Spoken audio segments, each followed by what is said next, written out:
Hello everyone, it is I, Shark, here again today for another episode of the Forked Tower Blood on the 7th of June. Today we will be running more Forked Tower over here on Elemental. Okay, this is the Elemental data center on Thornberry, which is my home world. And we'll be running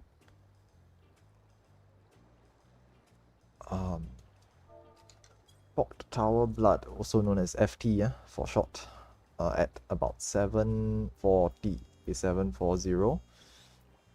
Okay, I don't have too much time, it's about 8 minutes more. So we will be trying to form up into parties. Okay, as you can see, I've already pre-formed mine.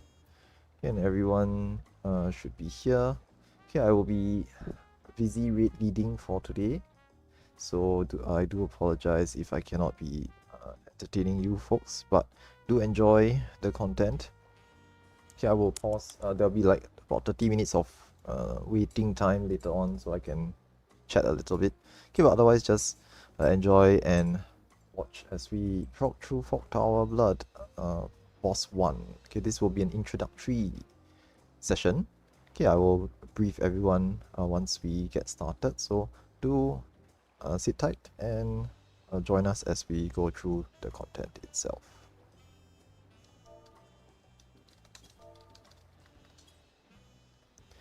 Okay, let me see what Auntie Berry's asking.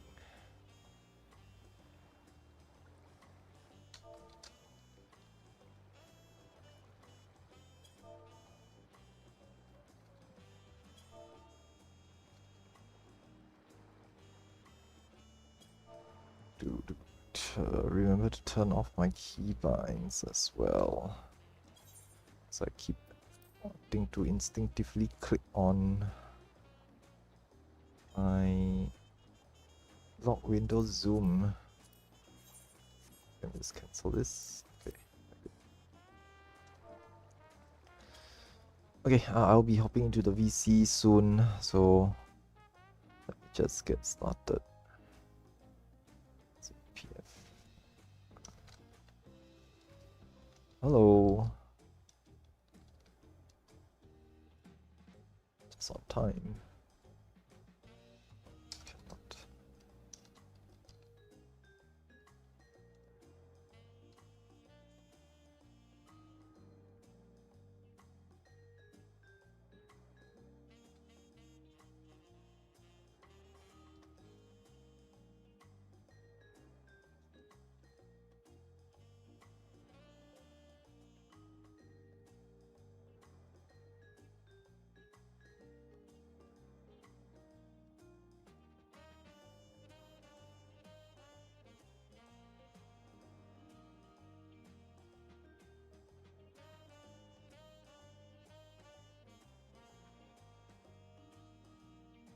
Hello. Hey.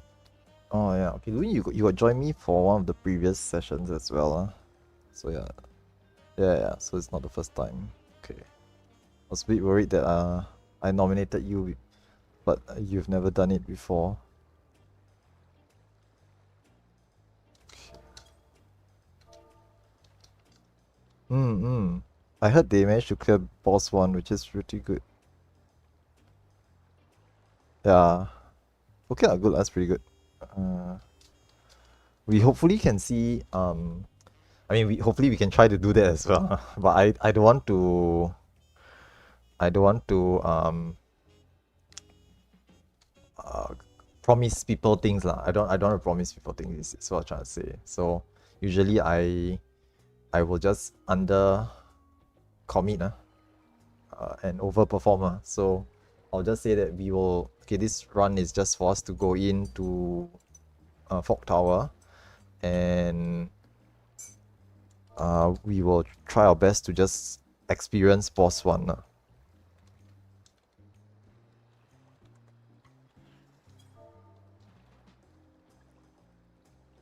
As in your previous cabbies run, or okay. I know that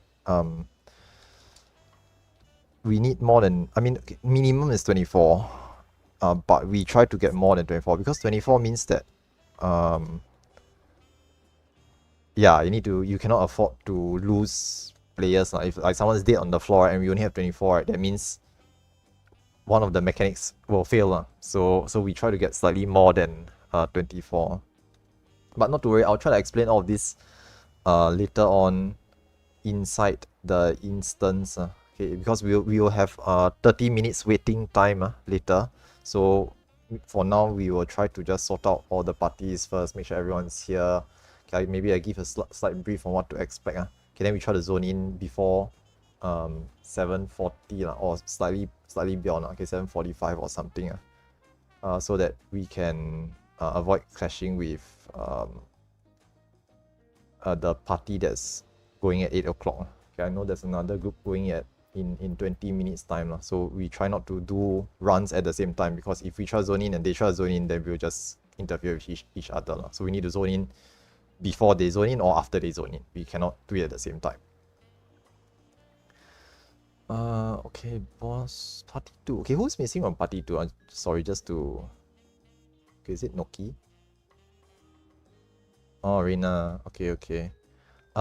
Best is if we can pick up someone else to fill party 2 because zoning in, right, is better to have full parties to zone in. If you have a slightly smaller party like 7, 6 or 5, then when you zone in, right, you might get slotted into a nearly full instance, right, which makes instancing very difficult. So the best thing to do is try to get a full party when zoning in. Okay, so the idea here is that we are going to want to form up into 8-man parties. Okay, Rogue is going to be slightly late, so she did inform me. Yeah, she'll be a little bit late. So we will try to wait for Rogue because she got mentioned she'll be here. I think she said she'll be here in about like soon. She'll be here soon. So for Letty's party, right, you see you can pick up one other person. See who is open. You can ping those people in the other party or if can we think about this yeah, like those people. Okay, so those people who want to join us, right, but are not inside the first 3 parties, you can try to join Letty's party as well. Then just fill up his party then you can zone in easier later. Also can, as long as you can grab someone to go in, that is perfectly fine. Okay, I'm not too particular with the who gets in. Okay, I'm not too particular about like who is inside the group because okay, number one, this is just a boss 1 party. Okay, we are only going to see boss 1 and no further. Okay, we will never get past boss 2 anyway, so we aren't even going to try, just to save time. Because of this also means that the party comps are not very important. Okay, we just need to have all the roles required for boss 1 and the hallways, and that's all. Okay, if I wanted to go further, then I need to do a bit more organization work. I need to like make sure we have like the roles for boss 2, the roles for boss 3, the roles for the bridge, the roles for the lockworks, okay, all the other stuff. So obviously just committing to a lower proc point makes my life easier as well.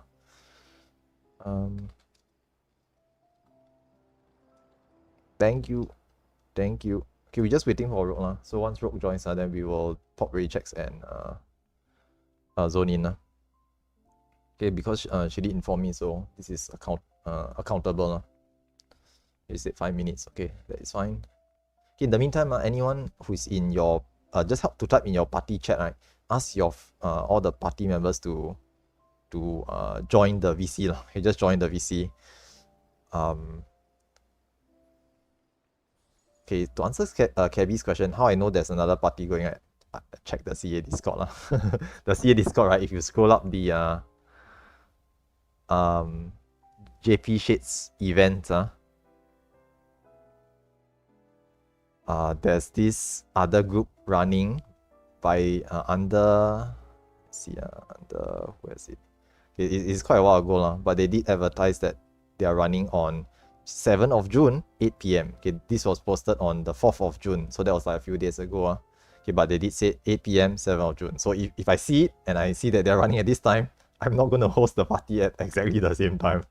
So we try to avoid clashing with each other. So this is one of the benefits of like people advertising as well. Okay, we try to avoid clashing. Obviously now if there's another party who's running at the same time as we are, but they didn't post anywhere and it's a private party, then no choice. Then we will have to either we give way or they give way. But here, because it is known, it is posted publicly, okay, they're hosting an any proc at 7th of June. Okay, but I think it's sign up base and filled already. Okay, there's no way y'all can join it, it's already filled. So we are trying not to crash into their group.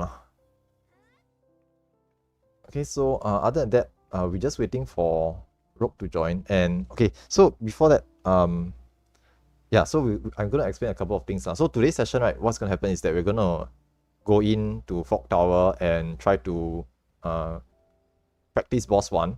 If we can clear, that's great, but don't have too high expectation. Okay, I don't want to have people feeling like, you know, hey, why we didn't clear, we almost got it, you know, this other person meteor bomb us or sabotage us or kill everyone. Okay, let's try not to have that, because a lot of people here are fresh, so it's quite understandable that some people make mistakes. So this is the intention of this run. Okay, it is to make sure that people don't get salty about it. Okay, and it is meant to be a practice party. Go in, see first look party, introductory Fog Tower run, just to let folks see what the Fog Tower is all about. Okay, I will explain a couple of things. Later, you have 30 minutes to wait for the Fog Tower to open. So there's 30, you all be stuck here with me. Okay, I'm not stuck in here with you, you're stuck in here with me. Okay, to listen to me talk for about 20 plus minutes. Just to explain. Okay, I'll explain a couple of things, how Fog Tower works. Okay, some of the things to take note of. Okay, what we'll be doing, etc., etc. But for now, before we get in, the first thing we want to handle is just to zone in first. Okay, the thing we want to do is just to try to zone in first. Okay, the very first barrier to getting to clearing boss, the clearing Fog Tower, right, is to get into Fog Tower. Okay, the instance, the same instance is very difficult. So it's an issue that is plaguing us now, because the content is new and everyone wants to do it. Okay, but as time goes by, it will slowly dwindle down. Okay, the activity and the hype will dwindle down, and after a while it will be okay. Okay, there will come a time where there won't be so many people jumping into instances that we can all just zone into one instance and we all get in. So yeah, that's basically it. So now today's session we're gonna run for 2 hours. Okay, I say 2 hours, but what I really mean is 2 runs. Okay, 2 runs. I found that, okay, I've been running this. I did it yesterday. I did it on Tuesday and Wednesday as well. So I found out that I think if I stretch it to 3 hours, people tend to get a bit tired, and after the second run, they don't want to do anymore. So I'm gonna just keep it not too lengthy and try to just do 2 runs instead. Okay, this is like feedback from previous sessions. So seems like a good idea as well. So we will try to just stick to two pools. Okay, two runs. Okay, each run is gonna take at least about, okay, the minimum is 30 minutes waiting time and about 10 to 20 minutes of the actual run time. So almost an hour per boss 1 only. Boss 1 run only. Okay, the actual boss 1 I think is less than 10 minutes. I think the enrage is 6 minutes 40, but we'll spend some time forming up parties, sorting things out, doing all the organization and stuff while we are waiting at while we're at the boss 1, prior to boss 1. Okay, before we go and engage boss 1, right, we'll be sorting out all of these things. So there's a bit of organization time as well. Okay, this content, because it is FFA, okay, free for all. So because of this, right, we trying to develop strategies to try to park the content as well. Because at any point of time, right, when you zone in, right, you're not guaranteed. Like if you bring 48 people, you're not guaranteed all 48 will get in. Okay, there may be other people who come and snipe the run, crash the run. Okay, and this is the way the content is intended to be. Okay, because of the entry method. So SE didn't set it like DRS where you can set up a PF and everybody just queue into the PF, join the PF and everyone queue into the same instance. No. So the content is open to public, and we will assume that this is how they intended the content to be run. So we are trying to create strategies and methods to allow anyone to just join and see if we can go through the content with Parks. Okay, obviously the first step is just to make sure that people start to gear up, get higher mastery levels, okay, and as well as to learn the mechanics. So the early days will always be a lot of vibes. Okay, there will always be a lot of vibes. This is also one of the reasons why I want to open up these introductory runs, okay, just to get people to experience the content. Okay, go in, see what it's like, have a better understanding of and feel of how the content is run. Okay, and also know what to expect. Okay, know what you need to prepare. Some people might see that, okay, this content a bit too difficult for me, maybe it's not for me, I don't want to do it anymore. Okay, some other folks it's like, okay, maybe I can try, go and study a bit more, it's not too difficult, I'll give it a second chance, or third try, fourth try, etc. Okay, and they'll keep coming back. So it's just to get people in the door, give it a try, and then subsequently, once you have experienced it, you know what it's all about, you can go and study and go and try with other groups. Okay, now at any point of time, if Luin's party, Rogue is here, right, just let me know, because I cannot see your party. Yeah. So once Rogue arrives, then we can get ready to go in. Okay, but I don't know she's here or not until she joins your party. Then just let me know. Thanks. Okay, other than that, okay, now instancing, right, what's gonna happen later on? Okay, since we're still waiting, so what's gonna happen is that we're gonna, okay, once all of us here, we do ready check. Okay, okay, nice, very good. Okay, so we're gonna just all pop a ready check now. Okay, okay, now for the fourth party, okay, so I only guarantee 3 parties will get in. Okay, so in other words, I organize 3 parties, my party, Luin's party, and Barry's party. But if there's more than 24 people, right, so those extra folks, you are free to just join us as well, but you all should try to form into a party. I think earlier on, Cabby put up a PF, and it's open to anyone here. So you all just join their party, and later when we zone in, we queue in, you all try to queue in at the same time. So obviously you need to be on VC for this to happen. So Cabby, I believe you are here. Okay, you can hear me. Later I'll set a time and we'll just queue into it and try to get into the same instance. Okay, now how this will work is that we will queue in. Okay, so at this point of time, we're just gonna pop ready checks. Okay, so ready check, make sure all the parties are ready. Okay, Luin and Barry, just let me know your parties are ready or not as well. Okay, there's a reason why I set y'all as party leaders now, because you all have share a link share with me, so easier for me to communicate with you also. Thank you. Okay, can. My party's ready as well. Okay, party 4, Cabby's party, make sure your party is ready as well. Okay, then we can just all zone it at the same time. Okay, but I can only guarantee the 3 parties will get in. I cannot guarantee too many people getting in, because it becomes more and more difficult. Okay, B is ready. Okay, can. Thanks. Okay, so all parties are ready. We're going to zone it at 650. Okay, 650 ET, your Zen time. So just queue in about 5 ET more, and we'll see if we get into the same instance. Okay, we'll see if we get into the same instance. Okay, I'll explain what will happen if we don't. Okay, but let's try to get in first.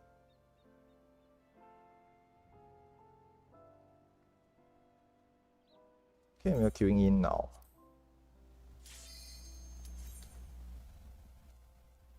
Okay, what we normally do is once we zone in, we go over to the campfire on the side. Okay, I'll look for Luin and Barry. Oh damn, okay, wrong campfire. The one with the knowledge stone. Let me see. Barry is here, Luin is here. Okay, if Caddy is here as well, that'll be great. Okay, but this instance is actually not too full. So if Caddy's party can try to get in real quick. Okay, nice. Okay, so all of us who form parties are here. Okay, so we're gonna use this instance. Okay, very good. Lucky to get it in one shot. Just to let you all know, if we didn't get it, we will have to zone out, and then I will stay inside the instance, wait for the instance to fill. I'll come out quickly, call for zone in time, and then we zone in again. Usually that means that because the instance is full, we will force open a new instance. Okay, but in this case we got lucky with the first try, so we're just gonna use this instance. Okay, very good. This also saved us the difficult situation of crashing with the other group. So now we got this instance. This is our instance already. In any case, it's full, so the other group is not going to come in here anyway. So we have no need to worry. Okay, now, so this means that if you are staying here for 2 runs, 2 full runs, don't leave this instance. If you leave the instance, you cannot come back in. Okay, so take note. If you DC, it's fine. Okay, if you disconnect, it's okay, nothing happens. You can reconnect and you'll be back inside the same instance. Okay, but do not leave the instance. Okay, at any point of time, you accidentally leave, you will not be able to come back in easily. Okay, you might get lucky and try to snipe in, but otherwise it's a bit difficult. And I will usually just not bother lah. Okay, usually if people accidentally leave, I won't purposely zone out for them. It's just like, okay, cannot, means cannot. Okay, now looking at the instance timer, okay, the earliest person here is 172 lah, which means that they were here for 8 minutes. So going off that timing, 22 more minutes will be the weather change. Okay, as 22 minutes or slightly more. Okay, how this entry process works is that, yeah, I think it's 35 to 40 minutes on fresh instance. So giving it a bit of buffer, right? Okay, how this entry process works is that, okay, you all are free to go do some critical engagements and fates and stuff like that. Okay, perfectly fine. Now, we need to wait for the weather to change to auroral mirages, which is the very red color weather. I think by now, most of you should have seen it. Okay, you've been living in Occult's Crescent, Southern Horn. You would have seen the weather changing to this reddish atmosphere. And that basically means that the fog tower gate is able to be opened. Okay, when that happens, we will all go to the center of the map to offer ciphers in.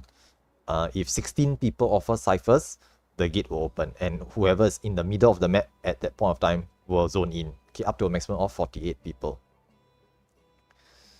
Okay, so what's going to happen is that we are going to wait. Okay, so usually the weather changes to auroral mirages every 30 minutes. Okay, by right it's 30 minutes. But for a fresh instance, I think some of the sciencing that people have done is like about 35 to 40 minutes, might be slightly longer. Okay, but from this instance, is at least 8 minutes old, because if we look at the adventurer list and the earliest person was 172 just now, so that means it was at least 8 minutes old. Okay, by doing math okay, simple math. When you zone to instance, you get 180 minutes. If someone in the instance has 172 minutes left on their timer, that means they've been here for 8 minutes already. So the instance is at least 8 minutes old. So 40 minutes, okay, 30 to 40 minus 8 is about 32 to 22 minutes waiting time. Okay, so to be safe, I will assume it's about 22 minutes, right? So we zoned in that about, let's see what time we zoned in. I should have taken note of this. Okay, about 51 on the clock. So 22 minutes from there is about 11, 13.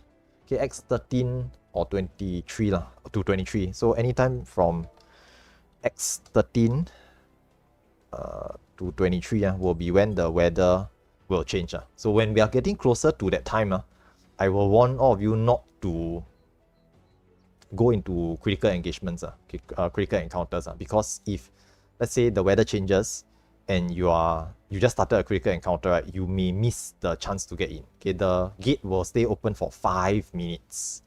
Okay, so in other words, you need to run over to the gate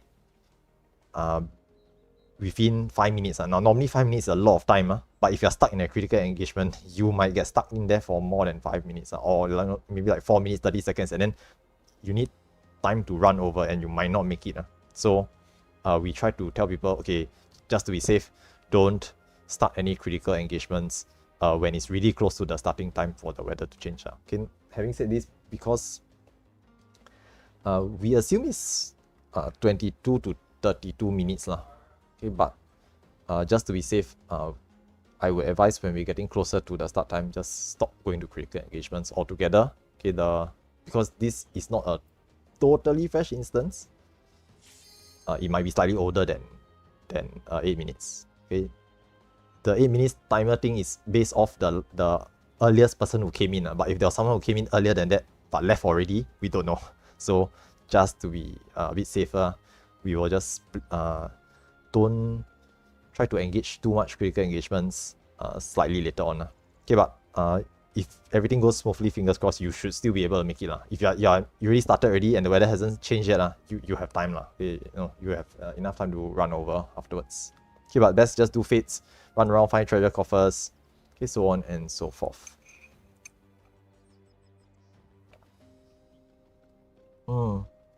That's assuming we know the exact timing lah. But as I was saying, that there's a risk that it's not exactly 22 minutes or 32 minutes depending on the variance because there might have been someone else who was in earlier than that although it's unlikely it's unlikely. Most accurate is 172 which is 8 minutes okay, but that person has left already so yeah, we will try to gauge from there. Okay, but it's relatively safe it's relatively safe. You can do a couple of CEs, it's perfectly fine. Okay, now while you're running around doing your own thing, if you haven't already reviewed the guide, okay, if you haven't already watched the check the rate plan or look at the video guide that I've shared in the post, please spend some time to do so now. Okay, we have about at least 20 minutes okay, if I'm correct, we have at least 20 minutes to yes, I mean that's true as well you definitely shouldn't do that, but yeah, we have at least 20 minutes to wait so it is more than enough time to go and look at the video guide. Hallway no real guide but it's relatively simple, so there's a few things to cover with hallway, and I can just briefly mention within 2 to 3 minutes. It's basically like this. Let the thief go first, scan for traps. Tanks pull the mobs. Timey just slow all of them. Disarm the traps with ranger. Don't disarm the really big traps, the super traps. Scan everything, find the hidden coffer, leave at the end. That's all. And if there's lightning floor, right, Geomancer will float the thief to go and disable the lightning floor. That's pretty much it. Okay, there's no real other tricky bits to the hallway. Okay, there's an actual map. If you want, I can post it into the thread as well. I'll post the one with my doodles on it because I find that the original map that people were using is good. It's good, but I didn't know when the first time I saw it. I didn't know where we're starting from. So I was looking at the map. It's like, yeah, it's like, where do we start? Where's the end point? I don't really know. So it wasn't very useful. But I just did some simple doodles, draw arrows pointing here and there. What we need to do. Basically, you looking at it, you have a rough idea. So you can look at the thread. This is for hallways. Okay, hopefully if we can get through boss 1, we can do this. Okay, but I don't want to promise anything. Okay, I don't want to say that we will definitely get there and then later we don't actually make it there. So we'll try our best. Okay, today's session we will do at least 2 runs. Okay, and for ciphers, one thing for ciphers, right? All those folks, okay, the first 16 people, so my party and party B, okay, maybe y'all can try to offer up 1 cipher later when we go to the fog tower entrance. Okay, now how does the cipher work? Okay, how does the fog tower cipher work? You need 16 people to put in at least 1 cipher. Okay, later when you go there, you will see it. Okay, you can there's an interactable. There's a point where you can interact with, where you can see how many ciphers you have, how many ciphers you have put in, and how many participants. Okay, now it just says number of participants, and it wasn't very clear on what does this number of participants mean. Okay, whether is it like people who are standing in the middle, people who want to join, people who put ciphers in, or is it how many ciphers were put in? We didn't really know, so we did some basic tests, and we found out that the number of participants is basically how many people who put ciphers in. Okay, we only need 16. 16 is to open the gate. Anything more than 16 doesn't really do anything, but anything more than 48, it's like then it starts to become a bit dangerous. Okay, what I mean by dangerous, meaning if the number is above 48, that means there are at least 48 people who are trying to get in. Then suddenly, not everyone is guaranteed to get in. Okay, generally speaking, because the demand for this run isn't like super duper high. Okay, I think on the Wednesday I did it, 60 people turned up. So that was a bit iffy. Okay, but today's run, lesser and lesser people, which is understandable because as more and more people enter and try the Fog Tower, they won't come and join the introductory runs anymore. They will join the Boss 1 progress runs, Boss 2 practice runs, and so on and so forth. Like some people already Boss 3, some people already cleared. So understandable that over time there'll be fewer and fewer people joining the introductory runs. Okay, eventually I will also stop doing these introductory runs and migrate to Boss 1 farm runs. Okay, meaning that I will be expecting more people to know how to do Boss 1, and we will just be farming Boss 1 for the Sanguinites, okay, which is basically the rare token drops inside Fog Tower that you can use to upgrade your gear. Okay, buy certain things like minions. Okay, there's a mount, but no one will buy the mount because it's 99 Sanguinite and it's actually worth only 20,000. So it's the shark mount, by the way. Okay, but yeah, there's a couple of things you can buy with it. Okay, some minions, orchestron rolls, the emotes which can be found from the treasure coffers as well, okay, etc. etc. You can look for the person selling stuff in the camp. Okay, I think mainly the minions are worth something. Orchestron also as well. Okay, but the emotes and definitely don't buy the petal loaders whistle. That one's just a waste of. I don't even know why they did this. It's a waste of Sanguinite. It's like if you have like too much Sanguinite, you can just spam it. But I think there are better things to buy, so it's not worth.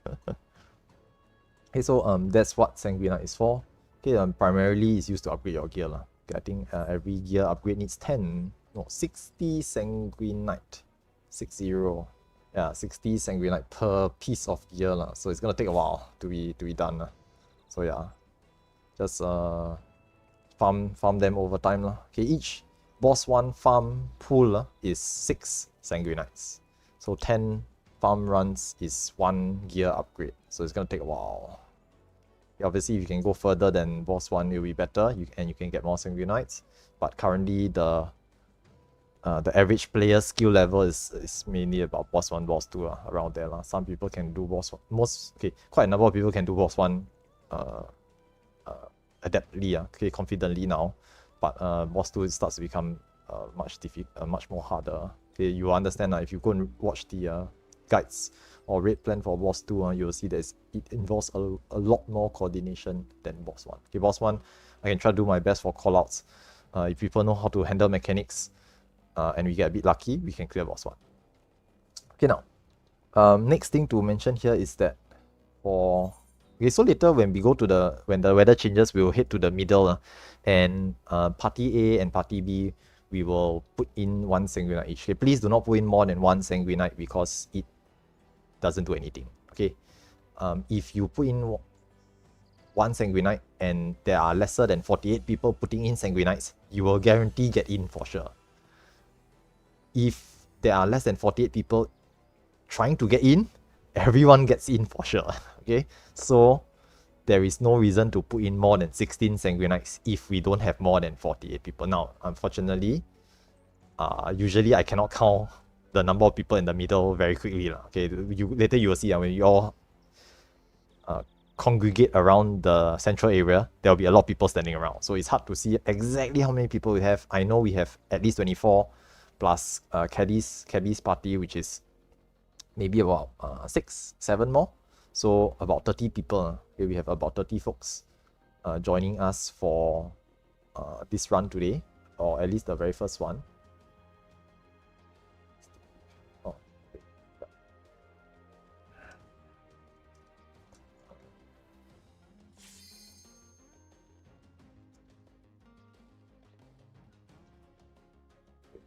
Oh, that's fine. Do it later. Just don't click on the link.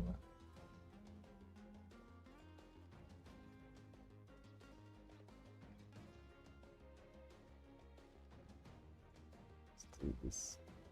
We tend to get spammers and botters every so often. Can't be helped. Large public Discord like this, there's bound to be a few.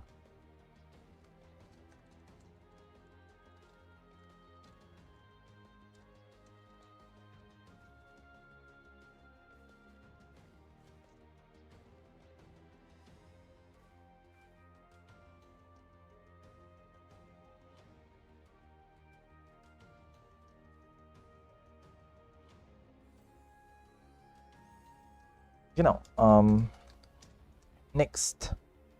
Now for boss 1, later on, okay, I'm going to just do the explanations now because if I wait until we zone in and do the explanation, it's wasting time. So I may as well just, compress all of it now and do all the talking now, so that later once we zone in, we can just get started. Okay, now, okay, one other thing to point out here, before we go in, you all are running around doing fates and doing critical engagements and stuff, right?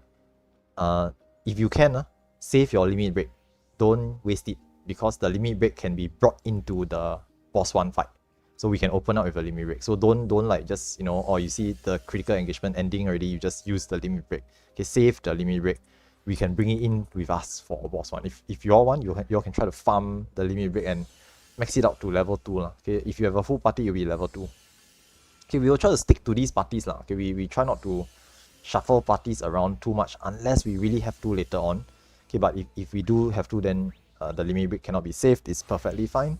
Doesn't matter too much. But if you are going to stick in these parties, may as well min max it and get build up your limit break gauge for later. Okay, now besides that, later once we zone in, okay, what happened is that at the start, okay, in case you didn't already know this, okay, because this might be the first time for quite a few of you all. Inside Fog Tower, resing is restricted. Okay, res restriction, meaning it's just like Baldian Arsenal, okay, or just like BA, you cannot raise people normally. You need to use Chemist's Revive to res people. Okay, the good news is that the revive is free for the chemist, but everybody has 3 lives. In other words, later when you zone in, you will realize that there's a buff icon next on you, and it has a number 3 next to it. This is how many lives you have. Every time you die and you get rest, it will drop by 1. Once it hits 0, which is basically there's a no icon on it, means you are permanently dead. You can no longer do anything. You are it's okay for you to leave the Fog Tower. Okay, you have to release, not leave the instance, leave the Fog Tower. Be very careful about this. Okay, don't just derp and just blindly just click leave, then click leave instance. Okay, if you leave the instance, you cannot come back in. And if that does happen, I'm so sorry, but I'm not going to purposely zone out and pick you up again. Okay, so try to be very careful about it. Don't leave the instance. I believe SE has put in an extra level of safety by if you're inside Fog Tower and you try to leave the instance, or teleport or return, it will prompt you, are you sure you want to do this? You will abandon the duty. So there's an additional level of prevention to stop people from accidentally leaving it, because going in is not quote unquote free. Okay, although for most of us here, we will try to sneak in for free. Okay, but it's theoretically not free to get in if you spend ciphers. So they put in extra layer of security to prevent people from accidentally clicking and leaving. Okay, now having said that, if you run out of lives inside, you will just basically have no choice but to release.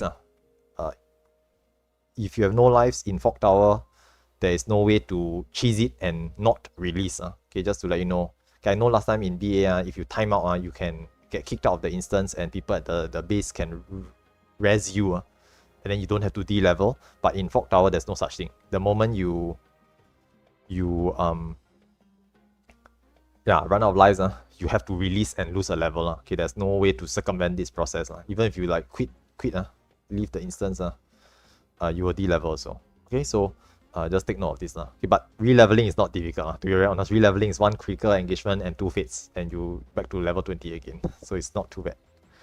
Okay, the timing was 13, right? So you have a bit of time. Yeah, you should have time to do this CE. You should be okay. The CE will start in about 2 minutes. You have 1 minute after that. Then possibly the weather might change, but by the time you are done with it, it should take maybe about another 3 or 4 minutes. You have time. It's okay. But this is the last one. Okay, this is the last one before it becomes a bit uncertain. Okay, if you're not sure, you will, yeah, I mean, just, it's okay. We will try our best. In any case, most of the time CE is like, it's like everywhere. So I mean, the CE is happening all the time. So if you want, you can just prepare to get started soon. Now, other players inside this instance and who are with us here, you all should try to form up. You all try to form up. Yeah, most of our parties are just full parties. But later, once we zone in, we'll try to like compress our parties into full parties. So if there's like leftover stragglers, we'll just pick them all up and form into full or as full as we can form parties. Okay, unless we don't even have 40 people, in which case there's a bit of a problem. Okay, now okay, boss one. Okay, boss one. Later once we zone in, we are gonna start on a raised platform. Do not jump off this platform first, because once you jump off the platform, you cannot change your stuff. You cannot adjust your stuff. So the idea is to just stay on the initial platform, and we will sort out the parties at the start. Okay, there'll be an instance timer. The instance timer usually is like 30 minutes. It's more than enough for boss one. Okay, and the instance timer will extend every time we clear a section of the fog tower. So once you clear boss one, there's a time extension. Once you clear the hallways or boss 2, there's a time extension, so on and so forth. So not to worry about the time, I will manage it, and plus this is just boss 1 proc, so we won't need the full timing. Okay, so not to worry about that. Okay, we'll zone in later, stay on the platform, line up into 6 lines, left to right, which will correspond to parties A, B, C, and 1, 2, 3. Okay, and I'm going to post this image in the thread. Let's see, where is it? Okay, here. This image will show you the waymarks that we'll be using for boss 1. Okay, this one, nothing really special. It's just A, B, C, and 1, 2, 3 being placed onto the arena. Okay, but do note that you will not actually be able to see the other side of the boss. It's a bit difficult.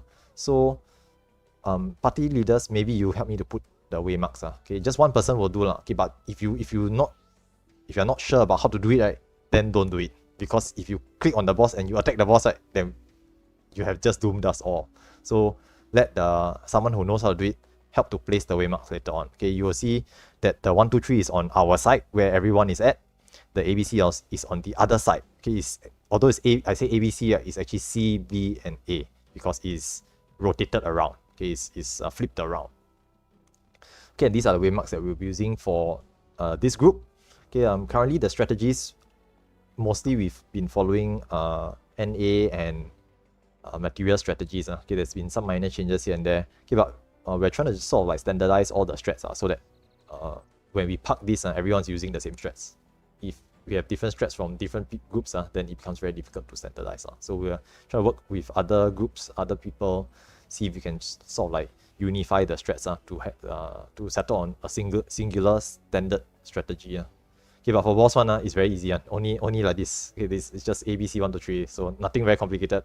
You will see later on, boss 1 actually very simple, very straightforward.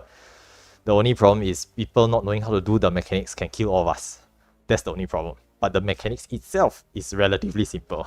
It's just that if you don't do it, you can blast all of us. Okay, so try your best to handle the mechanics later. Okay, if you've done DA before, you will understand this is like Osma. Okay, someone dropping the meteor on the center of everybody else will just kill everyone. So it's the same concept here. There will be meteors. You need to make sure that the meteors you place are all the way at the back so that it doesn't blast everyone else. Okay, now I'm going to just talk a bit about the strategies for boss 1 later on. Now boss 1, relatively straightforward. Okay, there's a bit of turn left, turn right mechanics. I will call it out. You just follow everyone. Okay, there's stack markers. Now there's 3 major mechanics. Okay, there's 3 main mechanics that I want to cover. Okay, the very first one is actually the meteor mechanic. Okay, and the meteors actually is the most difficult one because it happens twice. So meaning there's 2 chances for us to mess it up. Okay, so the first, okay, what is this mechanic? When meteors appear, right, I will call out to everyone here in the VC. I will say meteors stay or say meteors go over. Okay, if you have a red color meteor icon on your head, you must follow the instruction. So if I say meteor stay, then all the meteors you will stay on this side of the platform and everyone else goes over to the other side. Okay, I say everyone else, but there's a few exceptions to this. I will cover it later. Okay, but basically the meteors must be on the correct side of the platform. How to know which is the correct side? On that side of the platform, there's also another meteor there. So if there's a meteor on that side of the platform, everyone should just put all the meteors, or dump all the meteors there, because the meteor is just going to explode there. No one should be standing on that side. So one of the side will have a meteor. All the other meteor players must dump all their meteors there as well, because that side is not safe anyway. May as well put all the meteors there. You cannot stack the meteors on each other. Form a straight line, nice neat line at the back, so that they will just plonk nicely in a straight line at the back. And once you place the meteors, you will go and stack with the 2 players with the catapult stack markers. Okay, now there will be 4 players who are marked with this catapult stack. Now, what is this catapult stack? Now, if you have a stack marker, you will see that the stack marker has a upward pointing arrow. This upwards pointing arrow must be pointed towards the boss. Okay? If it's pointing away from the boss, you are on the wrong side. Okay, now what does this stack marker do? When the stack marker goes off, it will catapult you and everyone else who's stacking with you upwards and in the direction the arrow is pointing in. Now, why is this important? Now, 2 things. If the now all the players on the meteor side will be stuck on the meteor side once they place the meteor, because why? The boss is a demon wall and it will come down and block the way through. So once they place the meteor, that side of the platform will be covered in meteor explosions. The meteor players must go and stack with the 2 stack marker players so that they'll be launched over the boss to the safe side. This is why those 2 players must stay on the meteor side. So if you have a catapult stack marker, you must stay on the meteor side and go move towards the boss so that you will launch yourself and everyone who is stacking with you over the boss to the safe side. Okay, these 2 players, if the 2 players are not there, means they are the weather is changing. Okay, weather is changing, so everyone should come over to the center now. Okay, just come over. This will stay for 5 minutes. You can change jobs and classes as well, so don't worry about it. So I'm not very particular about sorting it out now because we can sort it out later, so don't worry about that. Okay, so yep, so just put 1, please just put 1. Don't put anything more than 1. Okay, if anything you see 16, you should just stop, okay, or just don't put in. Okay, but we will put in 1 for the first 16 of us, just to guarantee that it will open. Okay, if there are people who want to put in, like people outside of our group who want to join us and they want to cipher in as well, they come and offer in ciphers, it's fine. I cannot stop them. But for us, we don't go crazy on the cipher. Okay, we don't all of us put in 1, then we're just wasting ciphers on it. Okay, we have 16 already, so there should be no reason to put in anymore. Okay, now if you look at all of us here, right, I think maybe about 40 people. I think maybe about 40 people. Yeah, I think about 40 folks here. So not too bad. Okay, we have about 40 players here. We should all get in. Okay, now how the system works is that once 16 people have put in ciphers, the gate will open, and everybody standing in this circle in the middle will be teleported in, up to a maximum of 48 players. Okay, up to a maximum of 48 players. If there's more than 48, then the game will randomly pick players. If you have put in a cipher, you are guaranteed to go in. If everyone has put in a cipher, then the player who put more ciphers will be guaranteed to go in. That's why there will be this issue where if everyone FOMOs, everyone fear of missing out, put in more and more ciphers, right? There's a cipher war, and we want to try to avoid that from happening. So just put in 16, stop at that amount. Okay, already up to 18 already, which is fine. Okay, some people put in extra is okay. Okay, but or should I say there are extra people who put in ciphers just to join us, which is fine. Okay, but don't put in extra ciphers. If you put in 1, that is all you ever need to put in. Okay, it doesn't do anything if you put in 2 or more, because there's not more than 48 people trying to get in with ciphers. Okay, if having said this, if there are more than 48 people standing on this button here, some of us might not get in. Okay, this one is unfortunate, but there's no way for me to control this. Okay, so fingers crossed, okay, all of us who trying to get in will get in. There will be a few extra players here, which is fine. Yeah, that's not a big deal. Okay, we'll just bring them along with us. Okay, I see some names that I don't really not in the sign up list. It's fine. They can just come along with us. We'll just drag them along and join us for the run. Okay, so after this, once the thing starts to glow, we'll all zone in, stay on the platform, and we'll start to sort parties out. Okay, I hope you guys watch the video guide or the raid plan. Okay, later during the run itself, my callouts will not be so lengthy. I will just say Meteors this side or Meteors opposite side. There's a knockback or go away. I'll say these two things. Then the stack marker players, please know which side you need to be on. Okay, the stack marker players, I won't call you out. I won't say, okay, no, Tens and Barry, please, you have the stack markers, please stay on this side. No, myself and someone else, okay, we have the stack markers, please. I don't have time to say all of that. I will just say Meteors this side or Meteors the other side. Knockback or stay away, because there will be a knockback or a AoE in front of the boss. Okay, and I assume the stack marker players know what to do. Okay, if they don't, then I'm sorry but whoever is stuck on the Meteor side just dies. Okay, all the 8 players there just die. Okay, so just try your best to do the mechanic later. Okay, so there's a couple of difficult mechanics. So Meteor is the main one. Meteor is the main one. Now the other main mechanic, right, is the stacked towers, double stack towers. Now double stack towers, how I resolve it, right? Okay, how we are going to resolve it is the players running over to the side with the double stack towers will go up. Okay, once again, just to be very clear, the players who are running over across the middle, okay, under the boss, running under the boss to join to the side with the double stack towers, those players running across will go up. Okay, what does going up mean? You will stand on the gargoyle statues and float up and take the stack towers on top. Okay, you will take the ABC or 1, 2, 3 according to the waymark basically. But basically A and 1 is on the left, B and 2 is in the middle at the back, C and 3 is on the right. That's basically okay. So know your parties later. We will line up we will make sure you know your party as well. Okay, so this is for the double stack tower. It's not too difficult, but okay, just to let you know, the yesterday's session, the last session, we were doing really good until we missed the towers, and then they exploded, and then we all died. So we were doing really good until that last mechanic, and then we all died afterwards because we missed 2 of the towers. Okay, so we'll just try our best. Okay, try our best. Don't have too much high expectation. Okay, the light is glowing, so we're gonna go in now. Okay, and once we're inside, we will sort things out.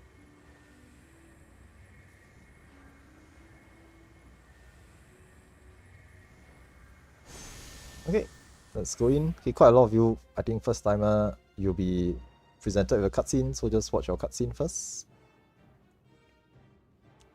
Okay, I will do a head count. Okay, I'll do a head count. So I'm just gonna count how many people are inside. 40. Okay, that means everyone got in. Nice. Oh, I see. Did never notice that.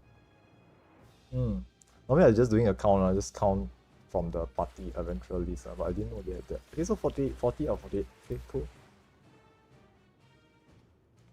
Okay, so after this, once this thing opens, don't step off this initial platform. Don't fall off this glowing platform. We're just gonna form up into lines. Now I cannot put the waymarks. Cannot put the ABC because in here, right, waymarks are party specific. But what we will do is we will call out A like this. Okay, meaning my party A is 8 people in. Party B do the same. Okay, party C then you form out into lines. Okay, you can form into lines. So you can see that, okay, for example, my party, I'm party A, Letty's party or Letitia's or Barry's party, sorry, party B.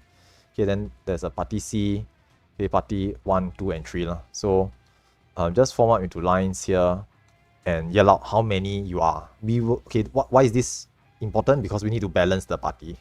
Okay, you need to balance up the parties so that all parties have at least 4. Okay, but we have 40 people, right? So by right it should be 8, 8, 8, 8, 5. Then we need to have a 6 party, right? Maybe 2 of the parties can be 6 and 6. Let's see.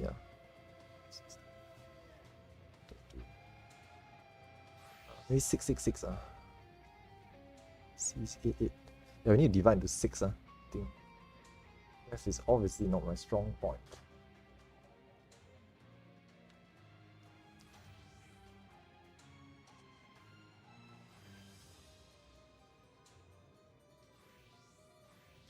Okay, now, okay, maybe some of you can help me to sort this out. Okay, sort out the party numbering.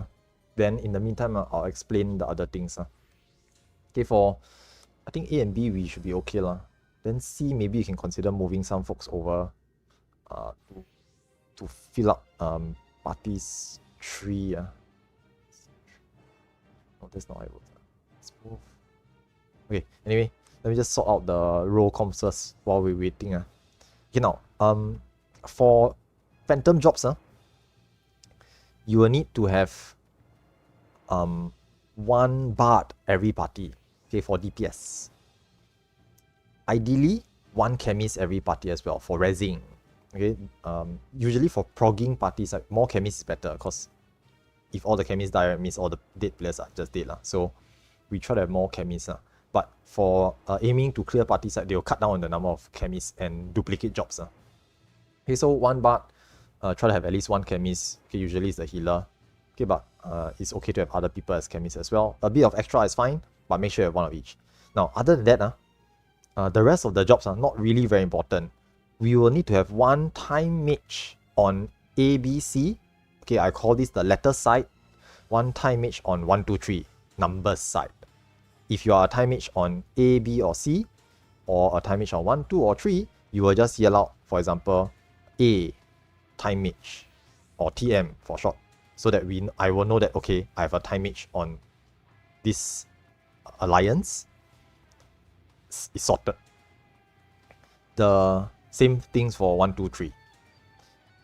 Now, other than time mages, we will need geomancers and thieves, as well as rangers. Okay, now rangers is the not so important one. If you don't have ranger, it's okay, because we can pop the traps by using tank inbounds. But it's best to have lah. Okay, it's nice to have. Okay, plus ranger has a shield they can use for the first red white.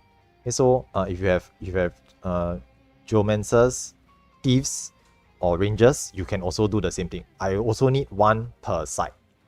Okay, so Letty is B time mage. Thank you very much. Okay, I'll just yell it out. Okay, just if you are that row, just yell it out so that I will know that it is sorted. Okay, if we don't have any on either side, by right we are supposed to adjust it. Okay, by right we're supposed to adjust it. Okay, thanks for letting me know. Luin DC is fine. Okay, so just help to yell it out. Okay, help to yell out. Don't have to be the party leader. Just yell out your own party, your own. Okay, you yourself just yell it out. Okay, so yes, thank you very much. Zin will be our designated time mage for the A side. Okay, technically ABC we have 3 already so it's okay but it's okay for this practice run. Doesn't really matter. I'm not too particular about it, but do understand that in aim to clear parties, they will start to cut down on duplicate roles. Okay, because they only really need 1. Okay, the other side will be 1, 2, 3. Okay, it's not DEF, it's 1, 2, 3. So E is technically party 2 lah. Okay, E is technically party 2. Okay, let me just take a look at how the other parties are being sorted out. So this is party Urine will be party 2, and then Moko will be party 3 lah. 4 each. Okay, so 4. And then I guess who is all this at the back? Revenant's party. Cabby's party. Okay, y'all will be party 1. Okay, but y'all help to look out for parties 2 and 3 as well. Okay, for the stack marker later, y'all help to spread out a bit. Okay, I don't want to micromanage it by splitting it to exactly like 6, 6, 6 and then 7, 7. It's a bit too much management. Okay, but Cabby's party, you try to help out the parties 1, 2, and 3 as well. Okay, maybe next time in future I will consider splitting into party A and party 1 so that we have at least 8 on each side. That is a full party. But for now, we'll just wing it and just try our best. Okay, so Cabby, you will be party 1. Urine, you'll be party 2, and Moko, you'll be party 3 lah. Okay, so me, Barry and Luin will be parties A, B, and C. Okay, I know it's not the most nicely balanced numbers, but we'll just try our best later. We'll just try our best. Okay, I hope you all can hear me. Okay, now, next will be... Okay, so the roles we sorted for time mages. Okay, can I have my geomancers and thieves, please? Okay, so 3 has a thief. Thank you very much. C has thief also. Thank you very much. Okay, geomancers next. Do we have geomancers for both sides? Thank you. So they at the back. Who's at the back? No, yeah. Okay, yeah. Sorry. This line is party A. Okay, this line is party A. I don't know why Cabby's party is congregated at the back. I think they are doing okay. I understand. They are doing the 1, 2, 3 going from left to right. Then 4, 5, 6 is at the back. 4, 5, and 6 are. But actually, we're doing 1, 2, 3 in a straight line like this. so it's A, B, C, and then 1, 2, 3. We're doing a straight line queue up format. But it's okay lah. As long as you all know which party you're in, that's fine. Make sure you know which party you're in. That's the most important thing. Okay, make sure you know which party you're in. Okay, so okay lah, good lah. Looks like we have geomancers, we have thieves, we have time mages, we have what else? Okay, bards and okay, cannoneers also lah. Okay, cannoneers by right we only need 2 for the entire alliance but more is better. Okay, for those of you who like duplicate class okay, so for example, like we have a lot of time mages, right, and you find that okay, maybe don't need so many, right, you all can swap to things like cannoneers for the extra damage. Cannoneers just output DPS only because all they have is cannons. Really good.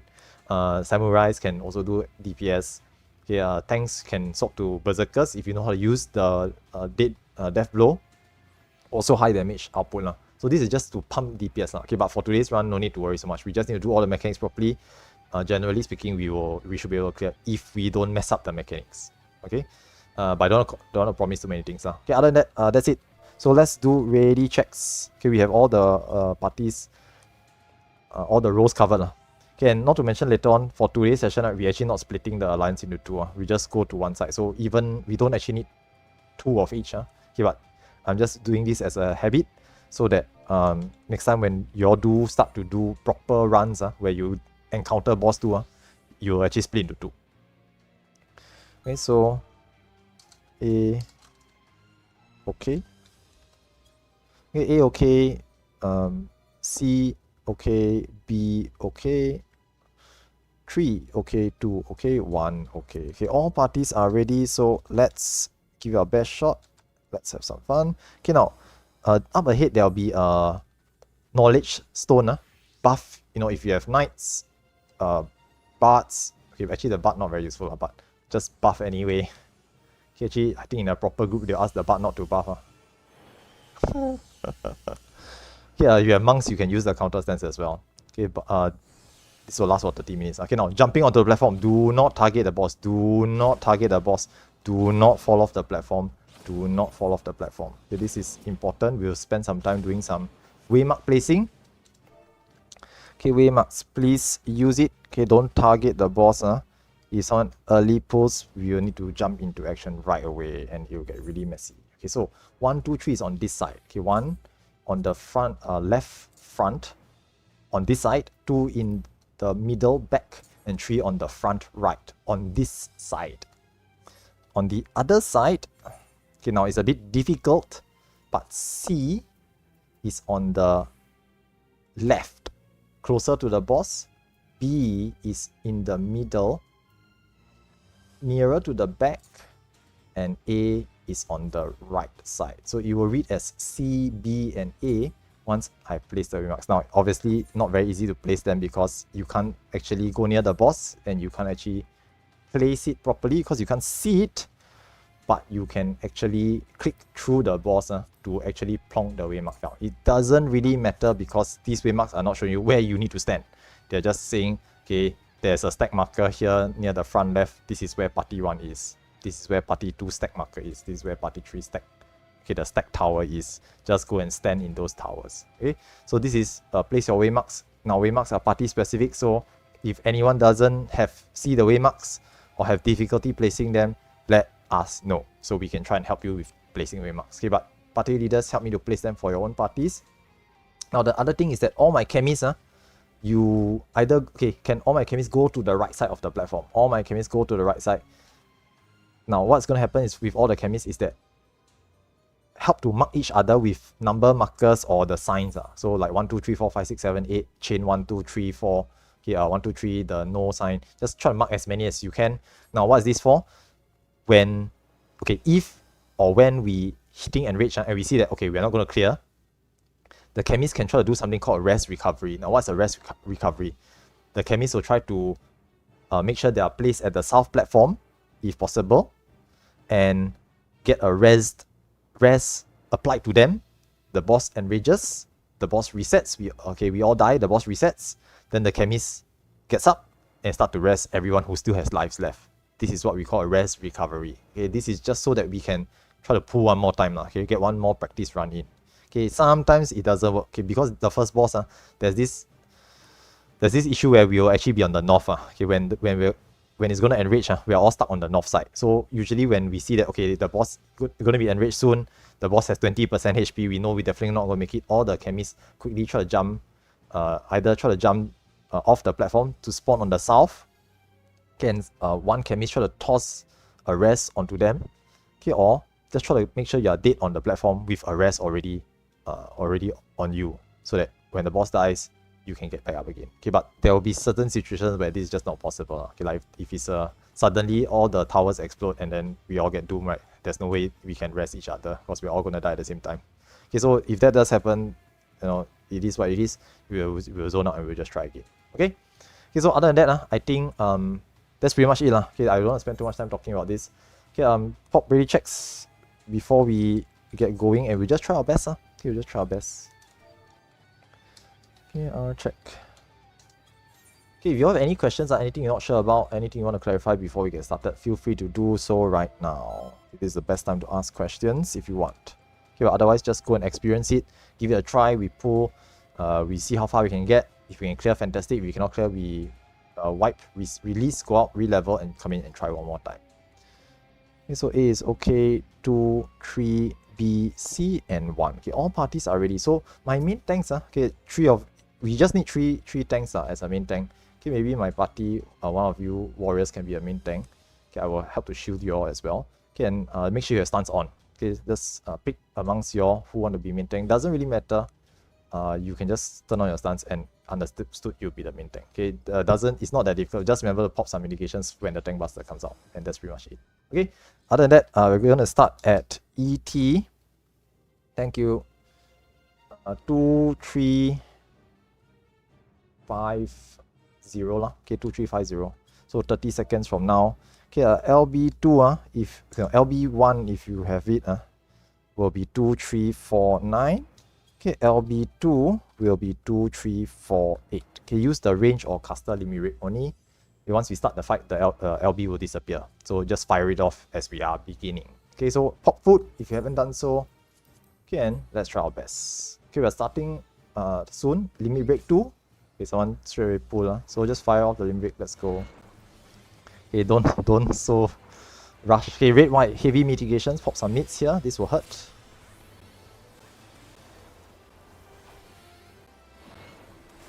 Crossover and go far. Crossover and go far.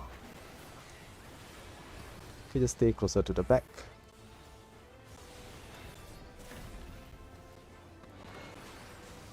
Crossover and go far. Crossover and go far. Once more.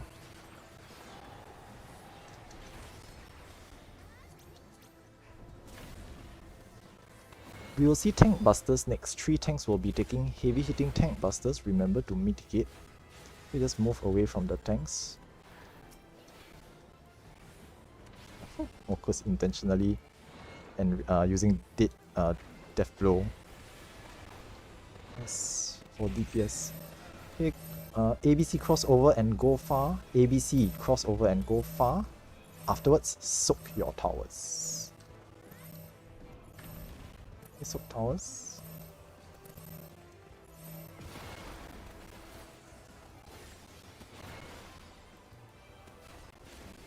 Go to your left. Go to your left. You'll be moving behind the boss afterwards. Okay, everyone go behind the boss. Go behind the boss. Go to your left. Go to the left behind the boss. Waymark 3.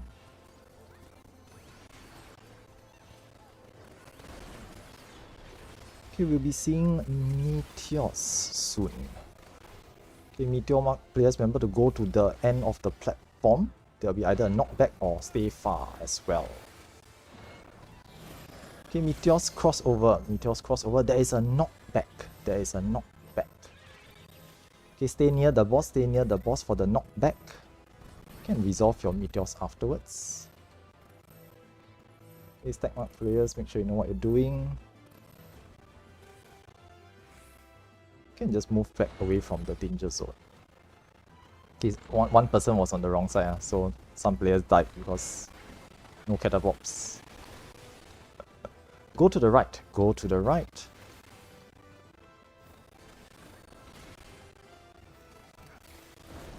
Okay, careful of taking reses inside the boss. You will straight away die if you're in the boss. Go to the left behind the boss, waymark 3. If you try not res inside the boss, you get punted off the platform straight away. Next, we'll be looking at ads. Okay, time mages need to dispel the big ad in the middle. Okay, ABC will be crossing over. Time mages help to dispel the big ad. Okay, ABC cross over. 1, 2, 3 stay there and help deal with your ads as well. Okay, big ad has appeared, help to dispel.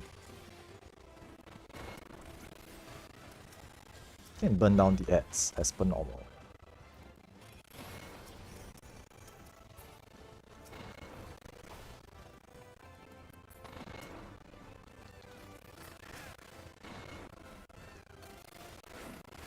Okay, once the ads are dead, go back to the boss.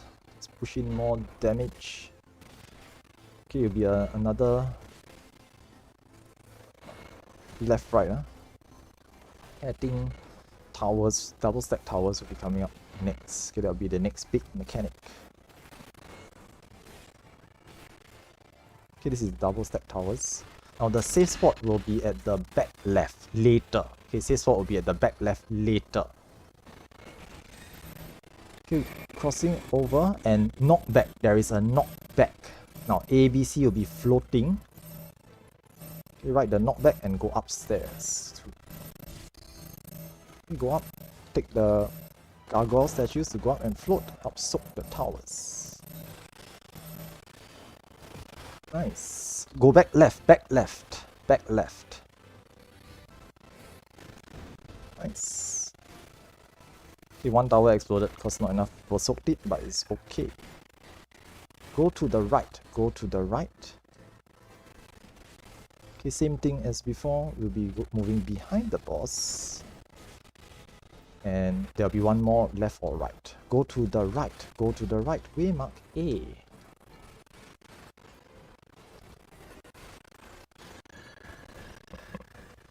Okay, now we'll be seeing meteors once more, so get ready for this. Okay, same thing as before. Okay, the catapult stack players, make sure you're on the correct side. Try to double check. Okay, meteors stay. There will be a knockback. Meteors stay. Meteors do not cross over. There is a knockback. Watch out for the knockback.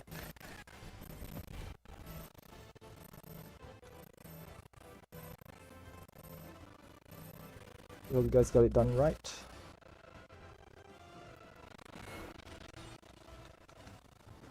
Okay, and just continue to burn the boss.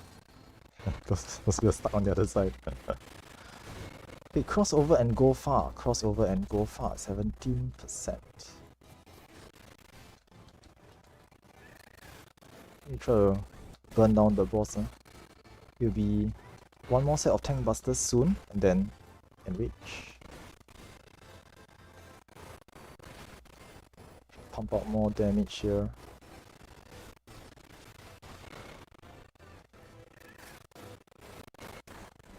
Enrage soon, but we try to burn LB2. Red, white. Mitigate first. You can just burn it down. Burn it down. I think we can do it. Try to push. Try to commit and push. 4%. Come on. 3%.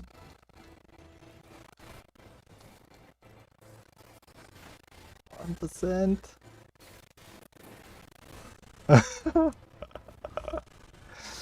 Oh yeah, so close.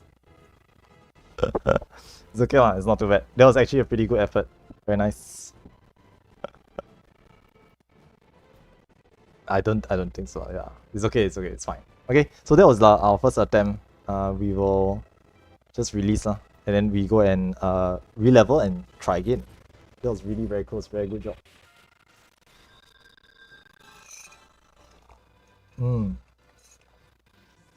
So I just do like, I mean it's okay, there'll be non-stop Cs anyway, so it's okay. There'll be, okay, yeah, we will post-mortem it a little bit, okay, but yeah, so let me just quickly do a time snap. Okay, so x46 is when we leave the instance. Okay, 30 minutes from now, almost to the minute, we will see the next weather change again. So go and level up during these 30 minutes. Okay, there's a couple of things to mention here before we go ahead and do your own thing. So I think mainly the meteors lah. Okay, again, it's just mostly meteors. Okay, and okay, don't worry about it. Like someone early put, that's fine. Okay, we could squeeze in a few more extra limit breaks, maybe the 1%. But it's okay lah, doesn't matter, it's fine. Okay, so yeah, so a couple of things. Number one, players with the meteor stack, catapult stacks, you need to make sure you are on the correct side. Okay, what I mean by correct side is that if you have a catapult stack, your catapult must be pointing towards the boss, no matter which side you're on. Okay, the key point is that it must be pointing towards the boss. And if you cross over and you realize your catapult is pointing away from the boss, you're on the wrong side already. Okay, the players on the meteor side will need to use their catapult stacks to launch themselves and whoever else is stuck with them over the boss to go over to the safe side. So we need at least 2 people there. Okay, if there's only one person, acceptable, everyone stacks with that one person and everyone crosses over. But if there's nobody, then all the meteor players just dies on that side. Okay, so I think earlier on they got stuck there for our second set of meteors. I didn't see them flying over the boss, so I'm assuming that they all got stuck there and they all died there. So that is quite a big DPS loss. The other thing is that I think the floating one, okay, the double stack towers. Okay, now how we handle them is that whoever is crossing over to the other side will float up. It does mean that when you are running across, if we get a knockback and you need to quickly rush to the gargoyle statue to float up. Now actually there's if it's a knockback, you should go to the nearer gargoyle statue, but I do understand it's a bit rush. Probably best for people to pop sprint there. Okay, or if there's a scholar use expedient or any sort of movement actions, if you want to catch the gargoyle which is further from the back of the platform. Okay, so I think because we all not everyone could make it to the gargoyle to float up. So what happened is that we missed one of the towers, but that didn't really cause too much of a problem. Like if maybe a couple of players died, but it's not like 3 towers exploded and all of us died at the same time. So it's not too bad. Okay, obviously it's not ideal, but it is survivable. Okay, yes. Now you can knock back immunity. Okay, so actually to be very honest, a very good recommendation would be for the people who are supposed to float to use arm's length or shortcast just for that mechanic. But don't make it a habit to use arm's length or shortcast for the knockbacks. Okay, why? Because for the meteor players, you must get knocked back. Okay, I know that there are some players who like, okay, there's a knockback, I use arm's length shortcast, I negate the knockback, then they realize, I actually have a meteor, I need to put it at the back, but I'm not getting knocked back. And the meteor's at the boss. If the meteor's at the boss, it's gonna drop in the center of the whole arena, blasting everyone on the safe side as well, which is really, really bad. So the meteors must be all the way at the back. Okay, just make sure to note to only use it for the floating mechanic if it is a knockback. Okay, of course, if let's say I say knockback and you're at the back of the platform and you realize, oh crap, I didn't hear carefully, or I missed it, or I just got rezzed and I'm at the back, quickly pop arm's length and shortcast just to save yourself. Okay, so yes, you can use it to negate the knockback, but you won't have enough to use it for every single knockback, so please use it wisely as well. Yeah, it's mostly meteor yeah. Correct. Yeah. Was it two times? I thought the first time some people did okay but I think it's okay I think it's fine. First look is a bit messy. People tend to be a bit more panicky, not really sure what's going on. It is fine. Okay, but subsequently in our next pool, I hope if you are still not sure, go and watch the video guide. Okay, go and watch the video guide and verify what you need to know before we go in again. Okay, hopefully with this second pool, because we got really close, right? So this next pool, now that you've seen the mechanics and you understand what needs to be done, as long as I don't mess it up and call out wrongly, we should clear lah. Okay, we fingers crossed we should clear.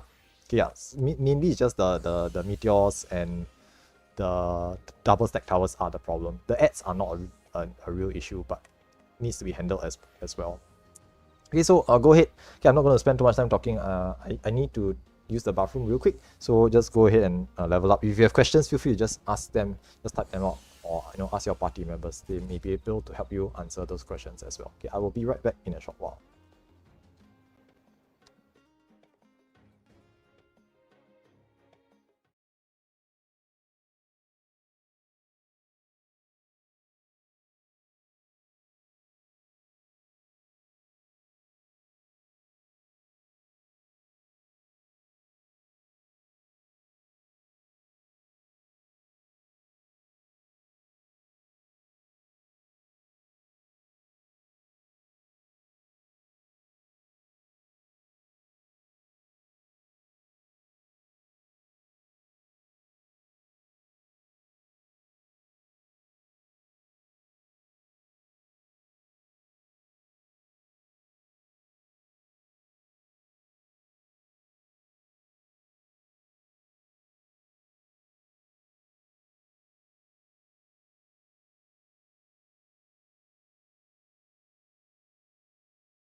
Back from my break. I am going to just be spending like 30 minutes. Okay, slightly less than 30 minutes. It was what's the time? The 46. So the next pop should be 16. X16. So about 20 minutes from now. So we will just spend some time re-leveling and we'll go in and try again. Okay, I will just let folks just chill for a bit. I think it was pretty good. We did pretty well. I mean, again, this group is mainly fresh, mainly first timers looking at the content for the very first time.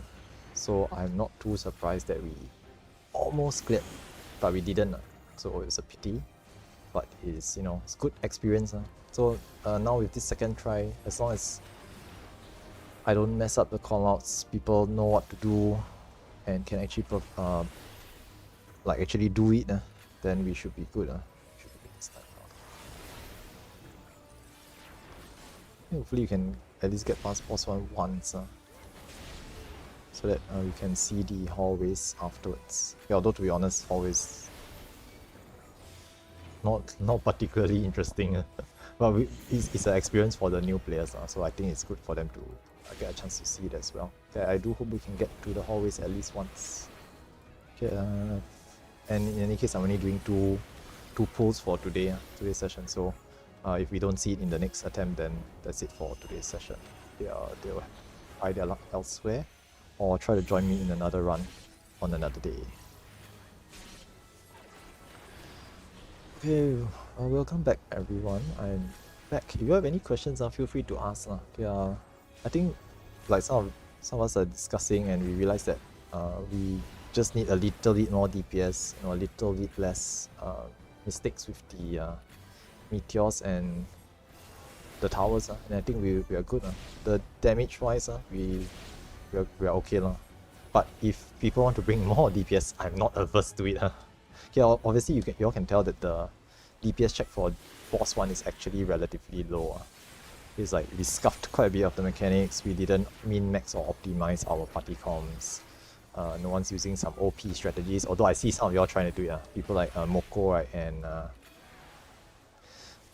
Nen with the Berserker tech, Berserk tech, basically, the deadly blow to try to pump DPS. It's really good.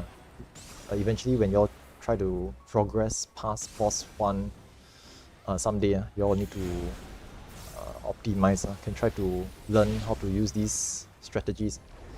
Yeah, you can do. Yeah, as Nan saying, right, warriors, or okay, technically Dark Knights can do it as well, but warriors can use hop gang and deadly blow to put out like close to 2 million damage. So some crazy high number. It's insane. But they need to take a lot of damage in return. So usually they just home gang. I don't think it works with invulnerability. I don't think it works with invulnerability. I don't know if there's a cap for it as well. These sort of things must be tested. But we can, try out as we go along. I mean, we don't have to test it inside Fog Tower. We can test it outside as well. So maybe I might run some tests in future just to see how the daily blow works. Just so you know, basically it's like when you have full health, the more missing health you have, the more damage you deal. So if a warrior pops home gang and like eats a tank buster unmitigated, or Dark Knight does it as well, then they use daily blow, means if they have 1 HP left, they'll deal a crazy amount of damage with it. And then afterwards they need to heal up, obviously, but that's not a problem. The healers know to look out for them. I think it's like every 120 seconds they can pop one off. It's 30 seconds. 30 seconds only. That's actually pretty good. But you must have opportunities to yeah, you must have opportunities to use it. And I don't think it's mitigated damage. I think it's just losing health. Yeah. Low missing health is the trigger. So you need to take the damage. You can't mitigate the damage, or shield the damage. You need to take the damage.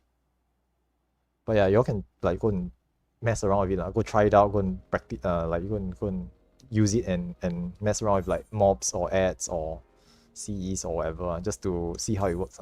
I've seen some crazy screenshots with folks using Berserker tech and like doing like 2 million damage or some crazy thing like that. Like if you have a tank who's doing it right and you're a Geomancer, you can put the Battle Bell on them as well. Okay, and if they are the main tank, they should have a Geomancer using Battle Bell on them, which is a free 40% damage increase, by the way. Geomancers, make sure you know how to use your bells on your main tanks. Okay, there are 3 of them. They should all have bells. Okay, or any main tank for that matter. If the main tank dies, another main tank steps up, make sure they have a bell as well.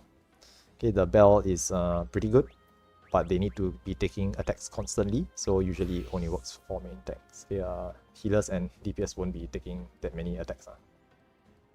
Okay, I think 30 seconds need to take 1 attack. Okay, and the more attacks they take, the faster they take the attacks, the earlier they can build up the stacks. So these are just some extra DPS actions you can have. Okay, out of all the Phantom job classes, okay, for those of you who haven't actually go and taken a look at it, okay, there are certain ones are great for DPS, some certain ones are not as great. Okay, like Geomancer is good as a buffer, but it doesn't really. I mean, if you buff yourself, obviously it helps. Okay, you buff yourself, but usually it's best used on a main tank. So someone else buff the main tank. So whoever's the Geomancer, buff your main tank.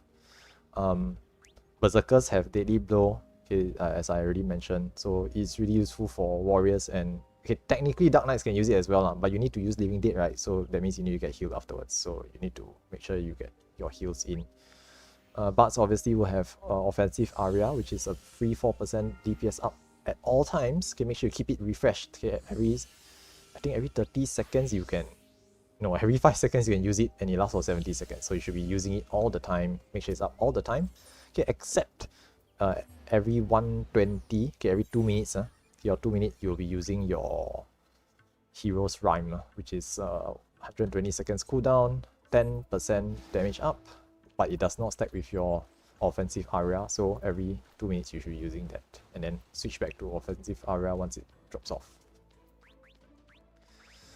Some other damage skills are Cannoneers. Okay, surprisingly we didn't see too many or at least in my party I didn't see too many Cannoneers, but Cannoneers are basically pure DPS because all of their skills, they have 3 cannons or 3 shots every 30 seconds, just does damage. So they are actually a pretty good source of DPS. Okay, I do believe that every alliance, okay, every Fog Tower run needs to have 2, because they have this skill called Silver Cannon, which places a damage down debuff on the enemy and a damage taken up debuff on the enemy as well. And if I'm not mistaken, it lasts for 1 minute, and it has a 30 seconds cooldown. So you can pretty much perma debuff the enemy, okay, the boss, with a single Cannoneer. Why they recommend 2 is because later on you'll be splitting into 2 halves.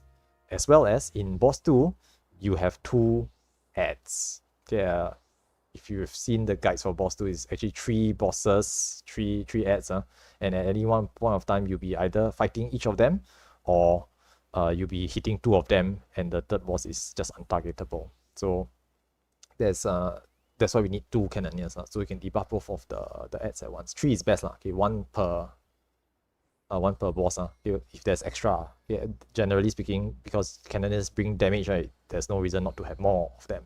Okay, but too many just means that you're just doing normal DPS, so they try to balance the numbers as well.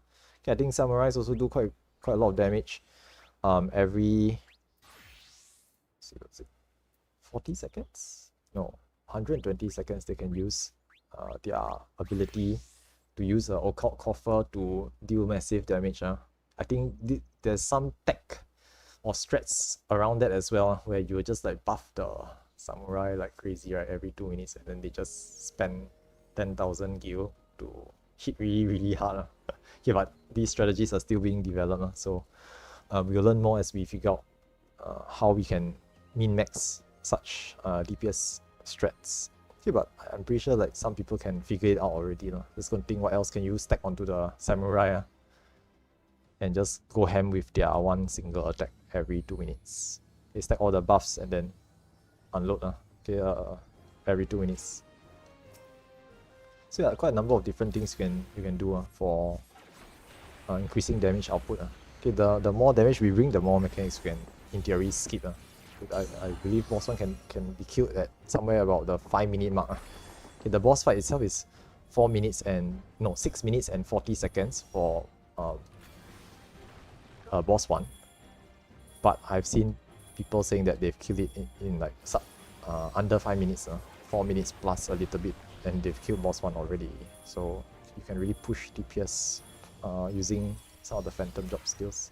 And then as we progress through the patches, I think patch 7.4, if I'm not mistaken, we get 2 more new job skill,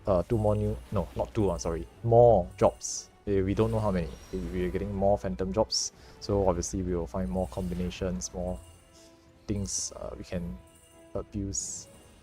Yeah, and the gear as well, that's true. Yeah, if you all have been storing silver coins, you can buy your gear augmentations. I think people have also done like calculations on what does it actually do.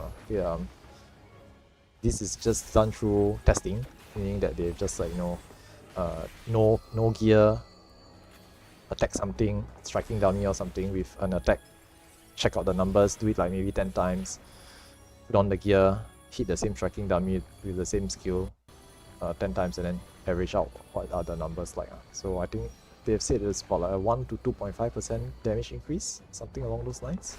So yeah, it's definitely good. So the more you have, the stronger, more damage you can put out as well. Okay, but it only works for phantom job skills, not your normal attacks.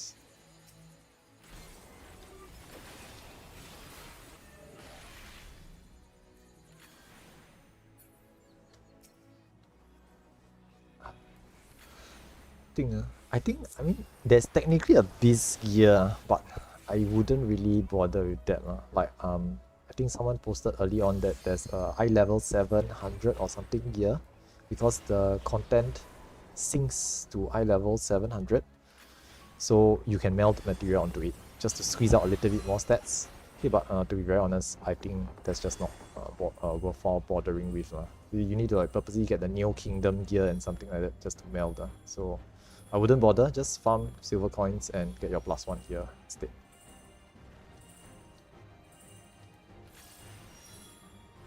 Okay, in any case, the DPS checks are actually very lenient. To be very honest, boss 1 DPS checks very lenient. Not too much of an issue if everyone does mechanics and just put out a moderate amount of DPS. We generally should clear. It only gets difficult when people fail max or you're running on a very low player counter, which also means that any failure to mechanics tends to snowball out of control. I think 24 men is the bare minimum you can bring to run the content without failing mechanics. Okay, I know people have devised strategies to like go lower, but that involves like not doing some of the mechanics. Okay, like just so you know, the stack towers needs 4 people per tower just to resolve them. So if there are 6 towers, that means 24 players needs to be present just to resolve the stack tower mechanic. If you have lesser than 24, like 16 for example, which is the bare minimum, you can, in theory, let 2 towers explode. You just burst 2 towers and take ruin stacks. It tries come ruin. Two ruin stacks doesn't kill you, but it means you have no leeway for any mistakes. If you take any other ruin stacks, you just die. And then if you die, then it tends to snowball out of control because there's only 16 people. So 1/16 of the raid's power is missing when one person dies. So it tends to snowball very quickly out of control. 24 is the recommended minimum, but again, that faces the same problem. If you have exactly 24, if one person dies, one tower is exploding. If two people die, if you don't adjust, then two towers will explode. And everyone gets two ruin stacks, which again leads to a red white very, very quickly. So ideally, we try to bring more players in just to do body checks. Okay, just to do all the, need to have X number of players in this position type of mechanics. Okay, but yes, correct. I was about to mention that as well. So 46, right? Yeah, 17 or 16. So about 4 to 5 minutes more before the weather should change. Okay, the second time the weather changes should be exactly 30 minutes. So we should try to avoid doing CEs anymore. Okay, for those of you who can, maybe try build limit break, but if not, then that is fine as well. Okay, I'm not too particular about it. Limit break just tends to be about like 1% more, which would have made the difference just now, but it's okay, doesn't matter. Too many variables, so it's not really reliable to count on it. Plus, we'll be doing better this time around for sure. Okay, but I don't want to jinx it. Okay, yep. So we're just gathering. So if you're just AFK or your party member's not here, maybe just do a quick ping, make sure everyone's back. Because we're gonna zone in soon. Better, okay. Yep. Okay, now for this second run, I would like to kindly ask folks who didn't put in a cipher the first time round to help to contribute to the second run. Okay, this way we try to spread out the cipher burn so that it's not always the same people putting in ciphers for everyone. Okay, we only need 16. Okay, I know ciphers are relatively easy to farm and we only need a small amount. Okay, but I try not to always let the same people put in the cipher. So if you didn't put in a cipher the first time, later once the weather changes, kindly help to, okay, if you can afford it, just help to toss in a cipher. Okay, we will try to get 16, and then once we see 16, we just stop. Okay, earlier run we got only 40 people, so this time round I think either you'll be the same number or lower. Okay, unfortunately we cannot do calamity bound, but that's going to take way too long. So please do not go for the calamity bound CE.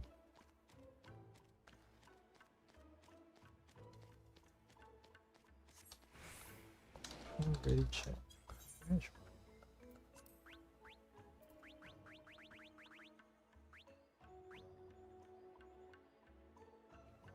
Okay.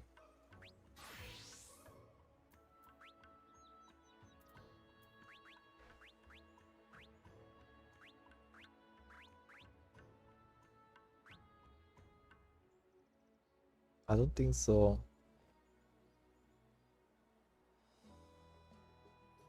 I mean, depends. Yeah, Phantom Drops EXP, yes. Rogue means Phantom Drop EXP. But I don't know. Maybe someday someone will find out. Maybe someday someone will find out. But most of the time it's seen as how do I say it? It's like if you can't even next your job to go in, then then maybe you shouldn't be doing it. But it is possible that it could give you Phantom Drop EXP. We don't know. Okay, we don't know. Most of the time we just bring in max jobs anyway. Maybe someday someone will find out. When the content becomes easier and we're not like trying to beg everyone to bring more, like the best they can bring, we may actually find out. But to be very honest, I think it's not worthwhile farming EXP from the boss. I just do it outside. I just do it from the seas outside. Even if it does, I guess it'll be some like crazy low number. Maybe give you 140 job experience per boss. Just like in DRS. DRS will give you how much was it? 600,000 metal for clearing DRS, which is like two Cs or something. So like you go through the whole DRS 1 hour and a half just to get like 2 Cs worth of experience. So not worth.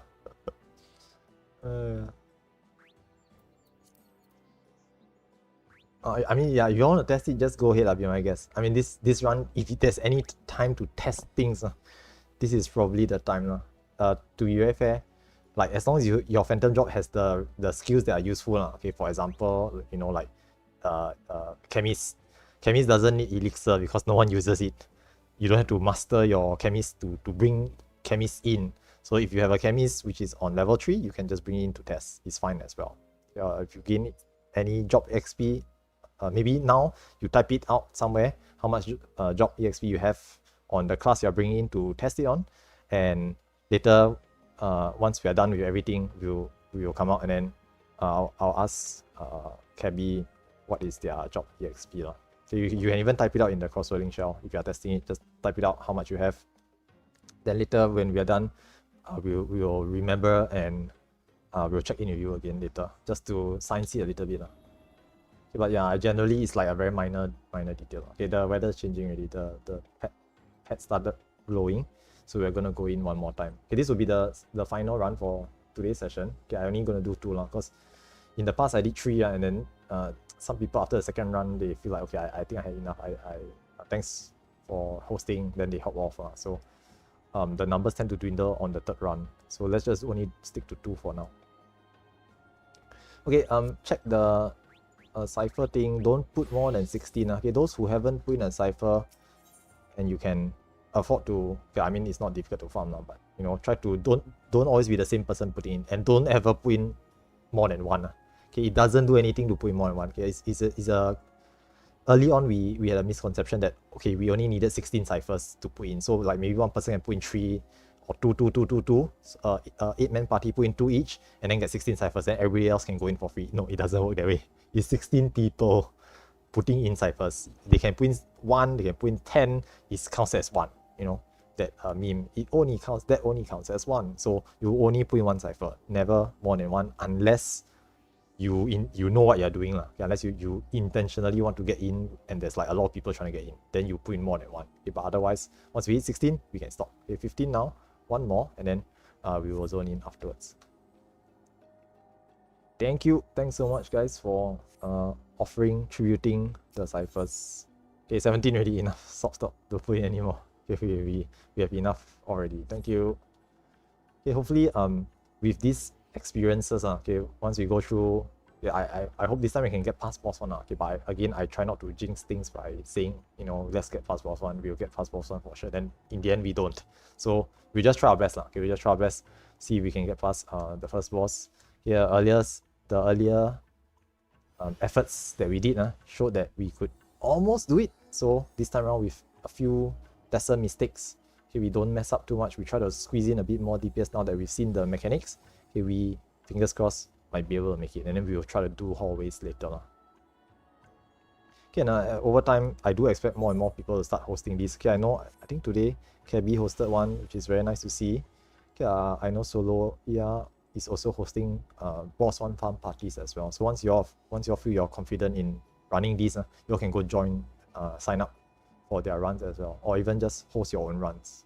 Yeah, if you need help with hosting things, feel free to come and approach me or any of the moderators in our Discord. We can help you with certain things like resources, what you need to know with setting up events and stuff, or even just host your own on PF and just invite everyone to come and join you as well. Doesn't matter. Okay, I'm not partial to like must host on our Discord. You can just host anywhere. I just want to see more people start to do the content. Okay, we're gonna zone in soon. Okay, once again, we'll just check to make sure everyone is here. Okay, if anyone's like AFK, they should be back right now. Okay, we're gonna go in soon. Okay, it'll be the same process. Okay, one thing to note, because we're in the same instance, like waymarks are already placed. The second time around, we don't need to place the waymarks again. The waymarks will have already been placed, so that's slightly saves a little bit of time there. Okay, but I will still pause and make sure that people have placed their waymarks.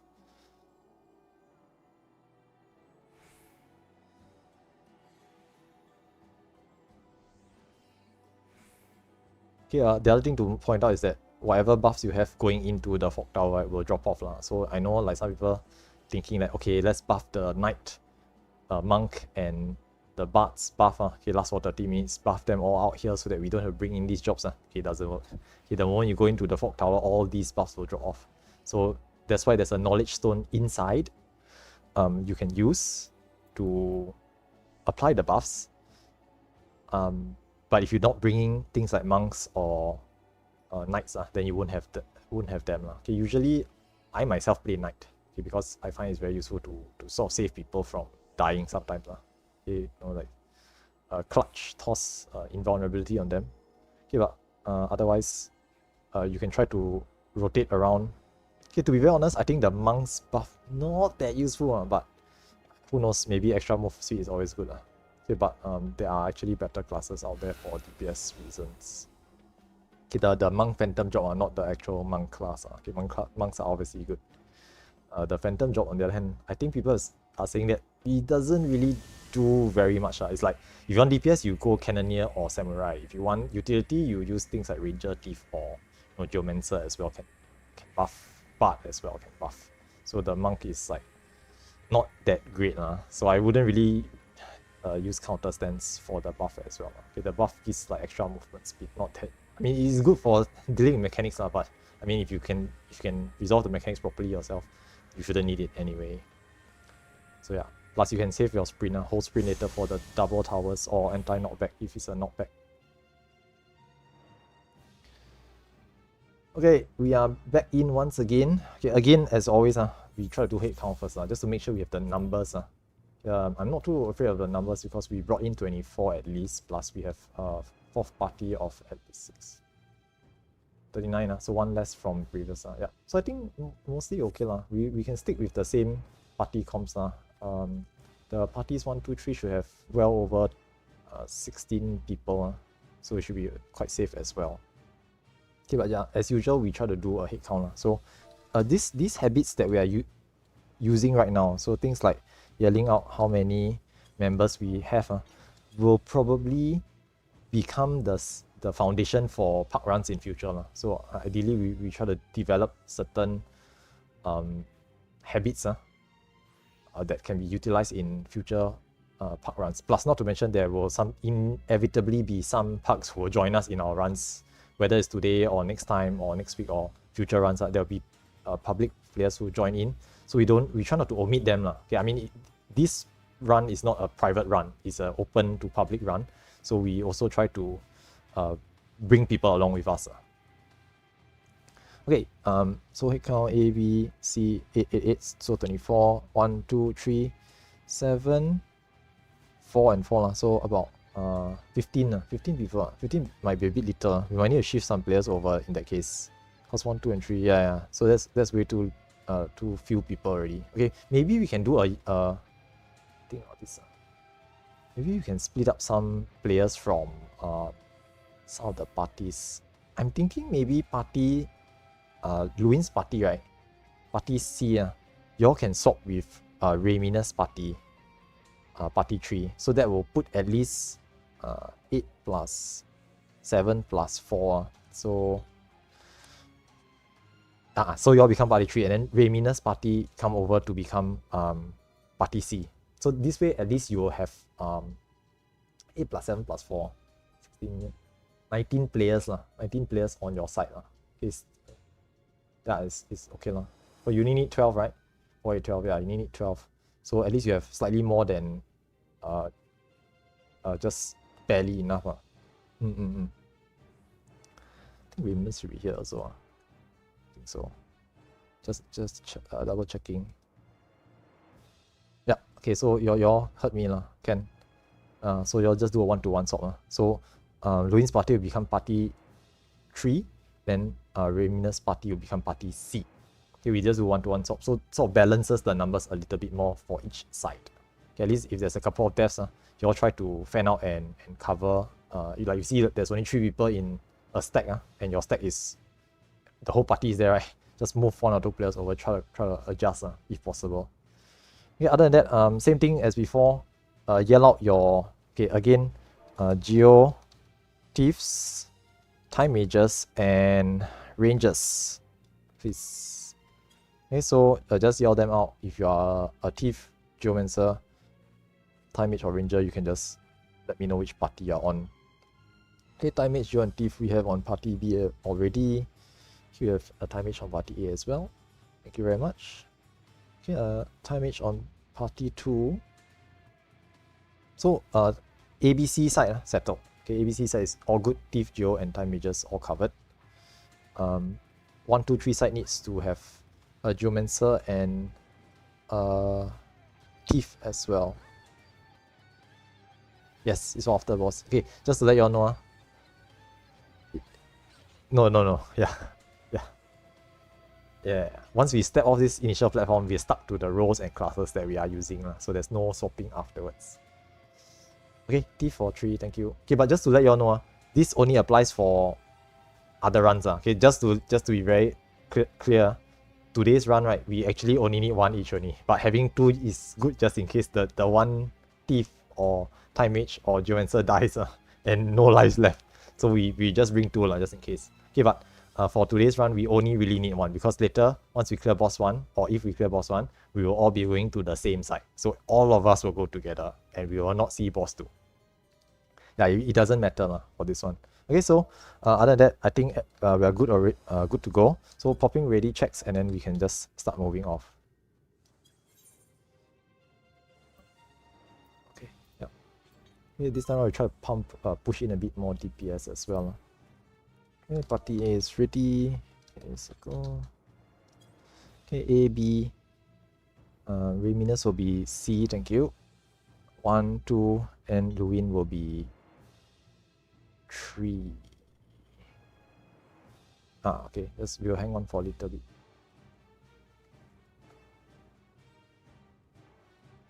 Okay, other than that, food check, make sure you have food. Okay, you might as well just pop it here. Okay, the fight won't be 30 minutes. You can use 1 here and it'll be enough for this part, boss 1, and the hallways afterwards as well. Okay, we are just waiting on 1 for party 3.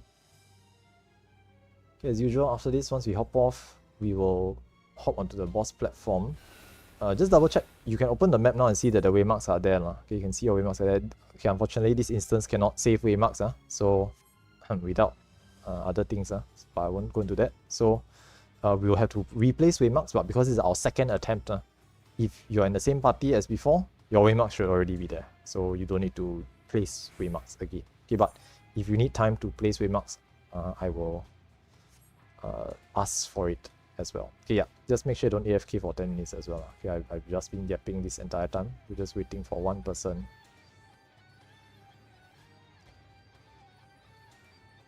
Going for what? Quick dinner. Just before, but they zone in, right? How to dinner in the... Okay lah, sorry. Maybe their dinner is like 10 minutes, right? Okay. I mean, if he gets kicked out, then it's like what? Like you had 30 minutes. People had like 30 minutes to have dinner before this. Like, if you want to go for a quick dinner, you should have done it before. But never mind, it's okay lah. It's okay. Anyway, yeah, we have 20 plus minutes. Boss 1 and hallways will not take 20 minutes. Okay. Again, officially, boss 1 from the time we start is 6 minutes and 40 seconds. Hallways can be faster, can be slower, but we wouldn't take more than about 10 minutes. Okay, for this time, first time, might take slightly longer because we will go slow. But in an actual run, it will not take so long. Okay, it will not take more than about 7-8 minutes. You just go through, burn all the ads, scan all the traps, open all the treasure, review the hidden door, turn off all the trap floors, and then that's it. Okay, who was my thieves earlier on? So I had 2 thieves, right? Cabby and Cat. Okay. Maybe later, like we'll have one chance to get a thief to open the secret door. Okay, once we get past boss 1. So you all will have to decide who wants to try it out. But it's just okay, very good. Okay, come, let's head off. Okay, let's try our best. Okay, as usual, once again, just if you have buffs, just buff yourself at the knowledge stone. If not, then you're just heading straight off to the platform. Just don't target the boss. Don't fall off the platform. Okay, and if you haven't popped food already, remember to use some. we are going to check your waymarks if you need it. Waymarks should already be here, by the way. Please use please check it, or please use them. All our chemists should already be marked, but if not, as usual, as a practice, chemists just go to the right. Chemists just go to the right. All the chemists go to the right. If there's any chemist here who is in a party and you don't see these people going to the right being marked, you might just want to toss a few marks on them. If we need to rest reset, we can use it. But fingers crossed, we shouldn't need it this time around. Usually a rest reset, the second pool is going to be a bit more scuffed than the first, because some of the players are permanently dead, so it tends to not go so well. Other than that, I think we are good. So let's once again do another ready check before we begin. I'll check. We'll just try our best now. If we can get through it, we'll explore the hallways and then call it a night. If we cannot, then we'll that'll be it for today as well. I'm not too don't set expectations too high, but we'll just try our best. A, B, 1, 2, 3. Waiting on C, which is Raymina's party.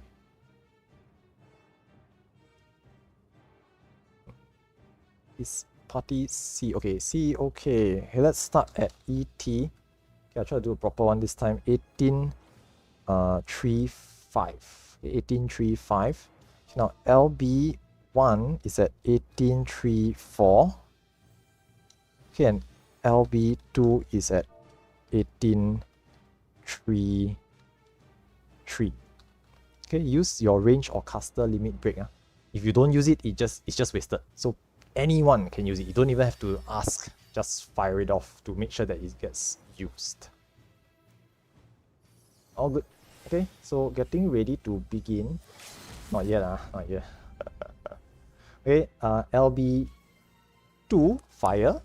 LB1 shoot it on the boss. And main tank establish. The first mechanic is a heavy hitting red white. You will need to mitigate for this. Pop some shields and mitigations.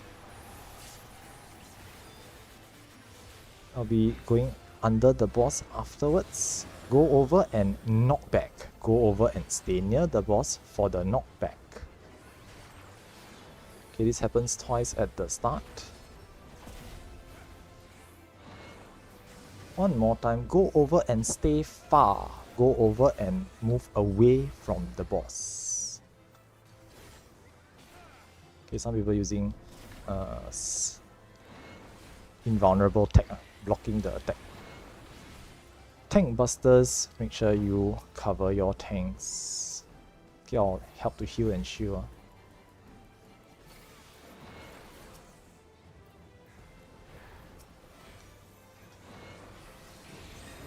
Now, ABC crossover and there's a knockback. ABC will cross over and everyone there's a knockback. Stay near the boss. Stay near the boss.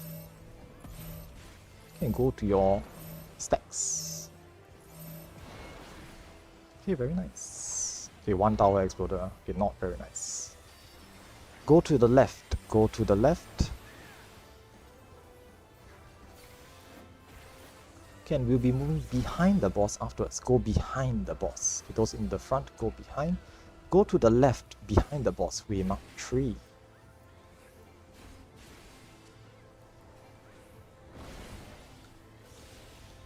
Next, we'll be looking at meteors. Get ready for these. Remember the players with the catapult, make sure you're pointing them in the correct direction and you're on the correct side. Meteors cross over. We need to stay far. Meteors and the stack players pointing towards the boss. I think Mamo is wrong meteor, so don't stack with Mamo. Whoever stack with Mamo dies.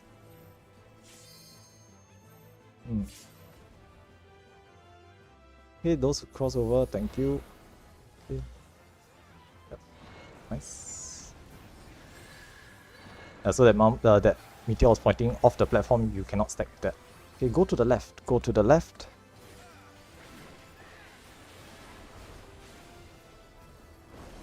Now be behind the boss. Be behind the boss. Go to the right. Stay on waymark 1.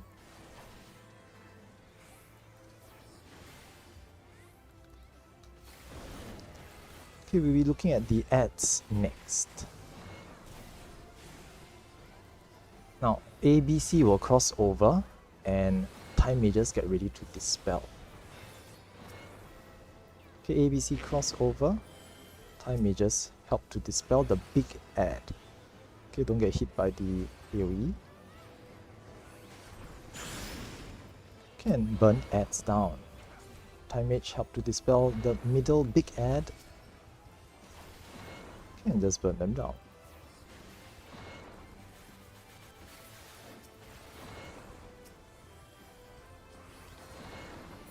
Okay, and once you are done with the ads, go back to the boss and have to pump in more damage. Okay, we'll be seeing the stacked towers next. Okay, the double stacked towers coming next.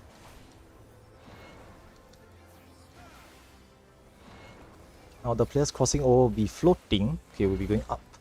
So just pay attention to that. I will call out the safe corner first, but that happens later. Okay, the safe corner will be the back left later. Okay, safe corner is at the back left at the end of this mechanic. Okay, now, number side come over and you'll be floating. Go away from the boss, away from the boss. Then get ready to float afterwards. Okay, go up. Try your best. You can soak all the towers as best as you can. Back left at the end of this. Go to the back left. Back left now. Nice. Okay, we're reaching the end soon. One more set of meteors. Go to the right. Go to the right.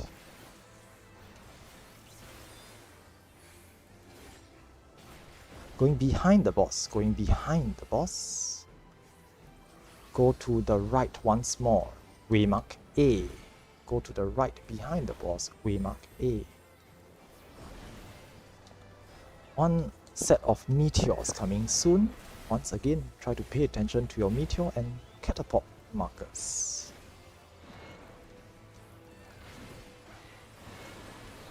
Okay, now, meteors cross over. Meteors cross over. There is a knockback. Stay near the boss. There is a knockback. Stay near the boss.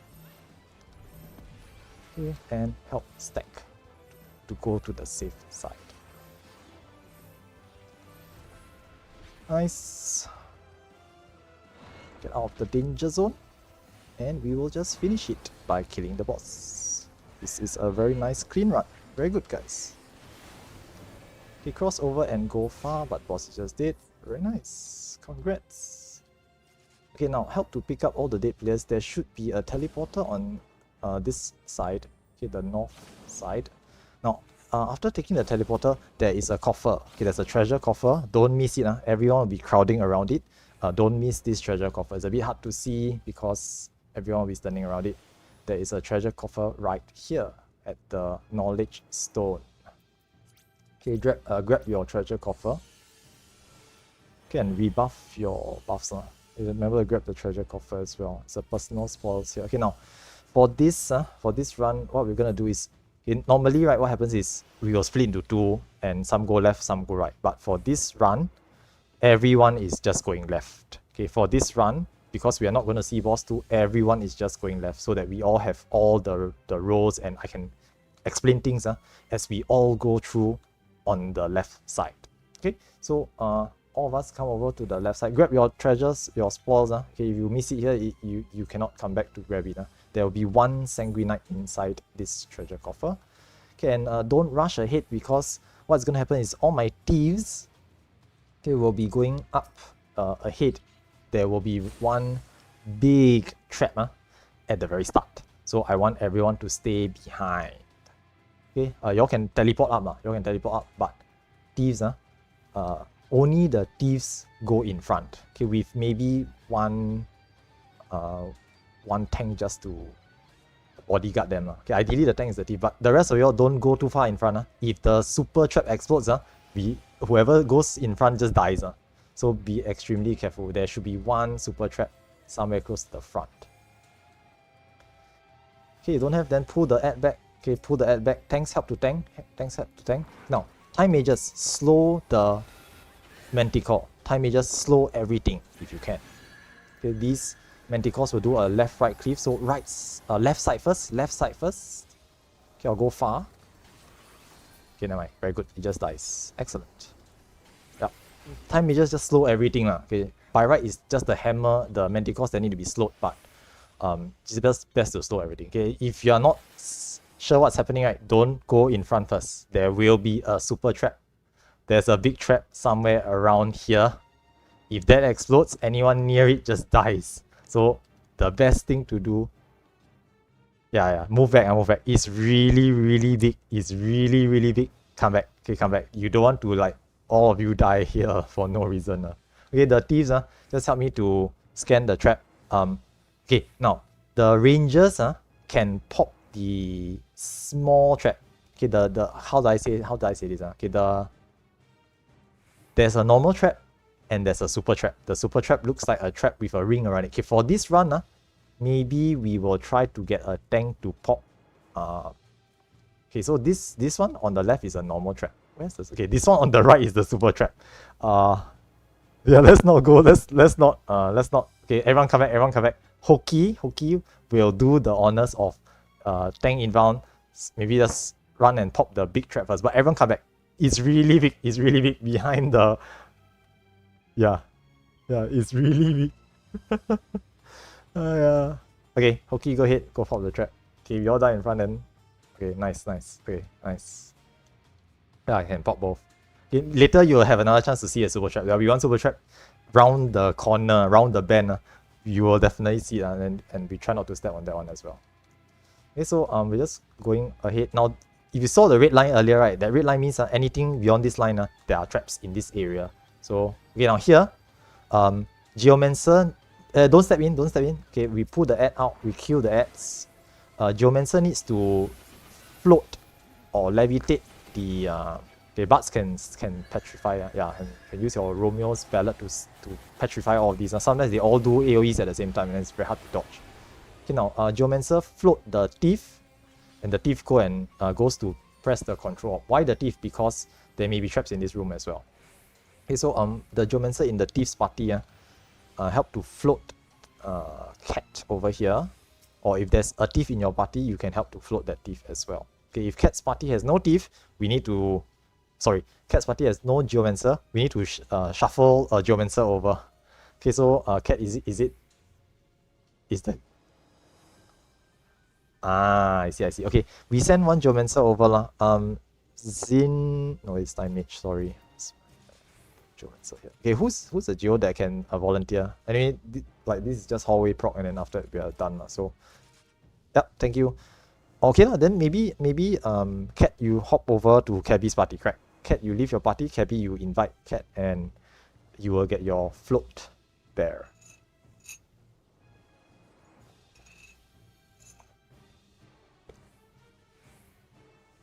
Okay, so Cat has gotten float suspend, so they can walk into the lightning area and touch the control op to turn it off. Okay, this will turn off the electrified floor. Okay, but do be careful, there may still be traps around in this area. Okay, now going straight ahead, okay, near the end, the exit, on the other end there will be traps. Okay, the trap I think is at the exit. Yeah, the exit. Okay, don't go ahead. Let Cat go first. There's traps there. Yeah. Okay, see? Yeah, there we go. It's okay. You have 3 lives. The 3 life is for you to waste in the hallway. Yeah. No, but I will know where the super traps are. Okay, there will be a super trap. Okay, so here, right, once we go straight ahead, turn right, there's a stairway, another set of traps at the top of this. Okay, there's another set of traps, maybe in this hallway. So I need my perceptor, okay, the thieves to come and scan here as well. Okay, this glowing ball thing, right, is a silence. I don't know what you call it, guardian. So if you step into it, you'll get silence. So mages, you just want to avoid it. Okay, where's my thief? Cat, please come scan traps. It's fine. You have 3 lives just to wipe on 3 traps this time around. It's fine. Okay, there's another trap up the stairs here. Don't go too fast. Is there a trap? Okay, no. So no traps here. Okay, that's fine. Okay, there'll be ads on the left and the right. We will go right first.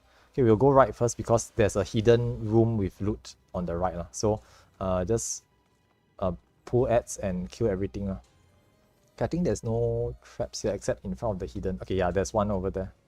Okay, then we just dispatch the mobs.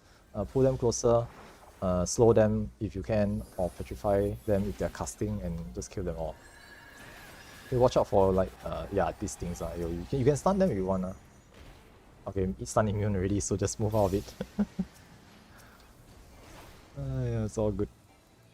Okay, and then just burn.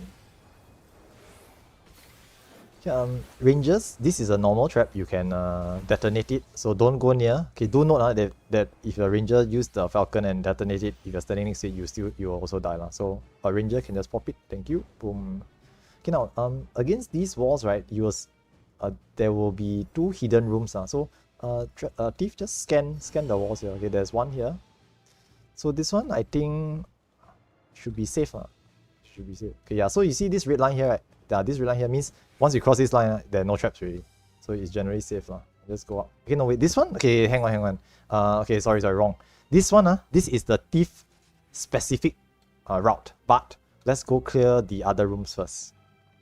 Okay, this one later I will guide Cat through. Okay, so let's head this way. There's another 2 more secret rooms up ahead. Okay, again, we are back in the trap area, so just keep scanning the walls on the side. I think there'll be another hidden room. Is it there?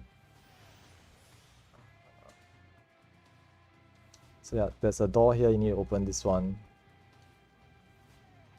You can just click on it. In before Cat is not level 6 Thief. Okay, no, level 6, so you open. Is there loot? No loot. Yeah, so this is not the... Okay, there's more hallways. Yeah, okay, right. Okay, so let's go ahead and dispatch some more of these mobs. Okay, one... Let's see. Yep. Okay, same thing, time is just slow. Just kill everything.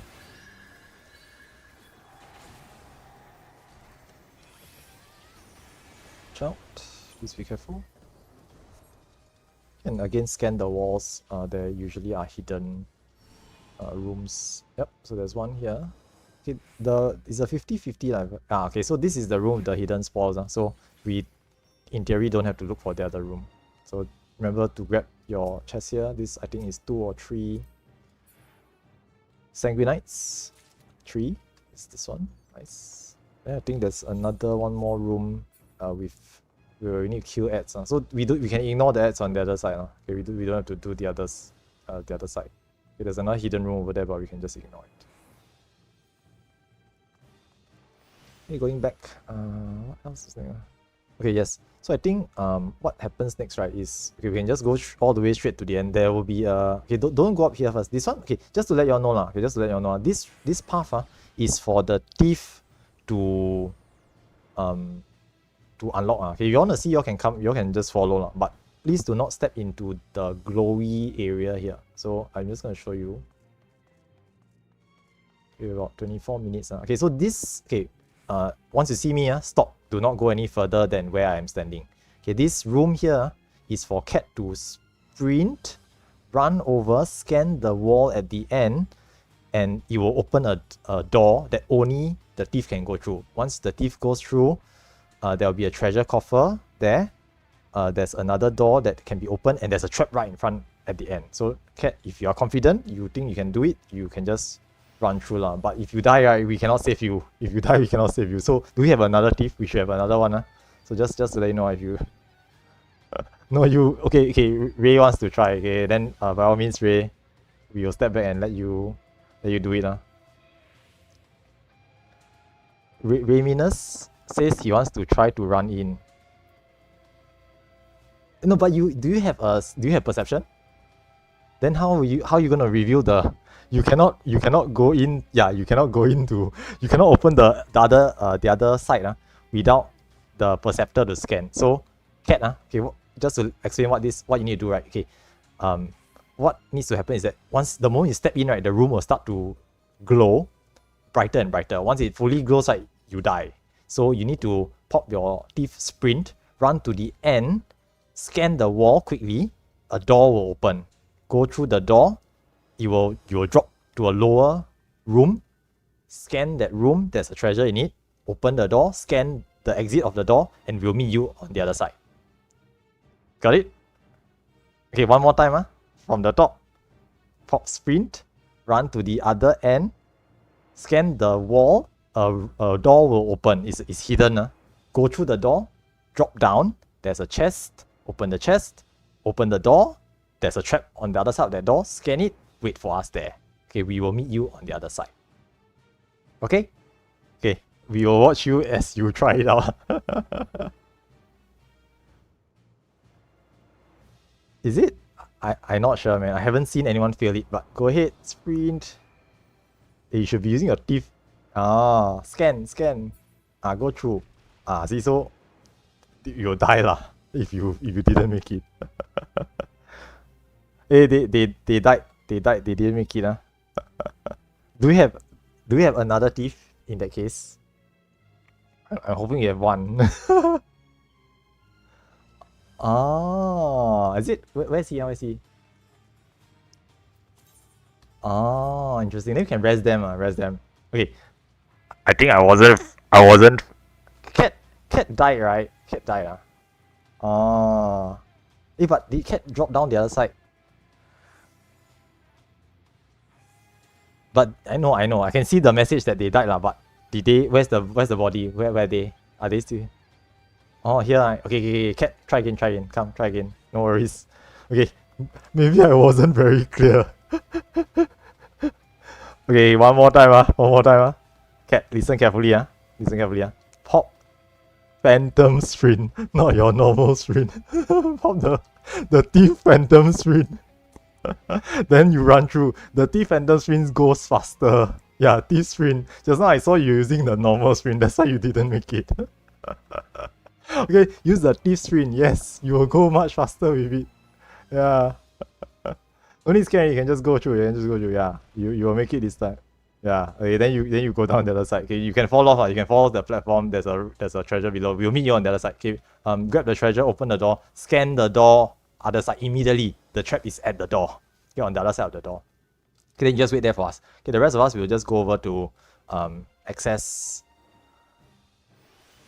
Meet up with Cat. So basically, we're just going ahead to clear the rest of the mobs down this path. Oh, is it? Damn, then we only have one thief. Aren't we screwed then? Yeah, it's okay. We try to peel the mobs first before. Okay, let me just quickly check the map. I know we can let me see this way. There's one more trap. Okay, hang on. So over here, right, there are mobs, right? And there's a door here. This is here, right? It's here. Yeah, okay. I know what this is. Okay, so my rangers, right? Where are my rangers? Yeah, I can just have a tank and inbound now. Okay, so I'm just gonna Leroy Jenkins and just like run and pop the trap. There should be a normal trap here lah. This one is normal, but there's a super trap on the right. Okay, so I'm gonna just maybe I can pull these ads first. But I don't. Yeah, pull ads first if I can. If I die, then GG. Okay. Okay, I just dispatch the mobs first.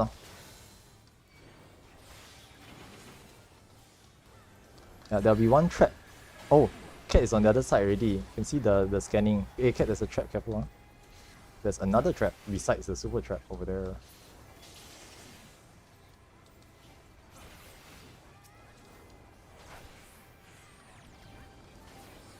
And the silence thing's coming back. Okay.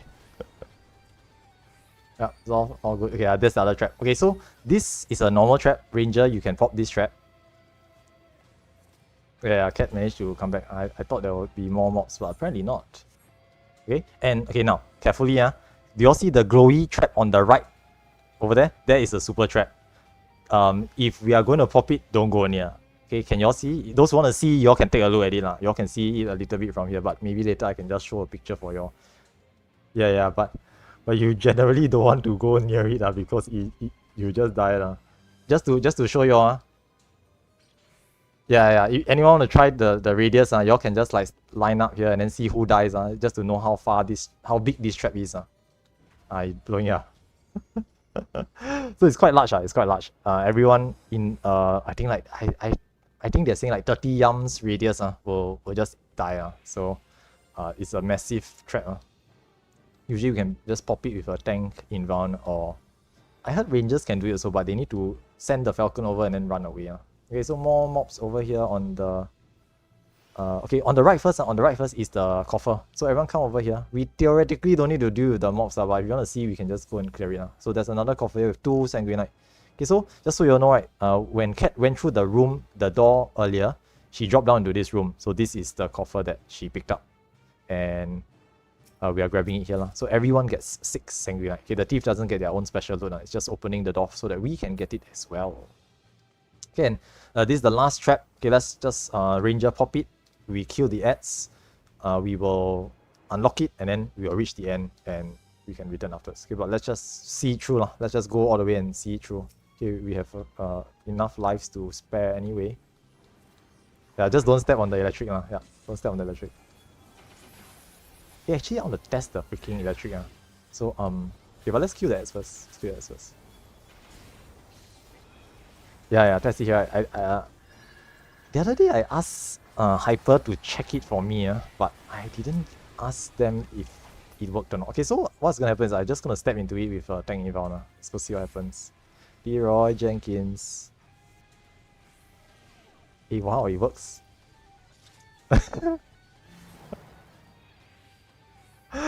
You must tank inbound lah. You must tank inbound. Then that's good to know. The dot drop off in 4 seconds, so I'm fine afterwards. Yeah. Oh, more mobs. Okay, come we kill the rest of these as well. Yeah, there should be one more set of traps just before the exit, the ending, before we drop to the boss 2. Okay, again.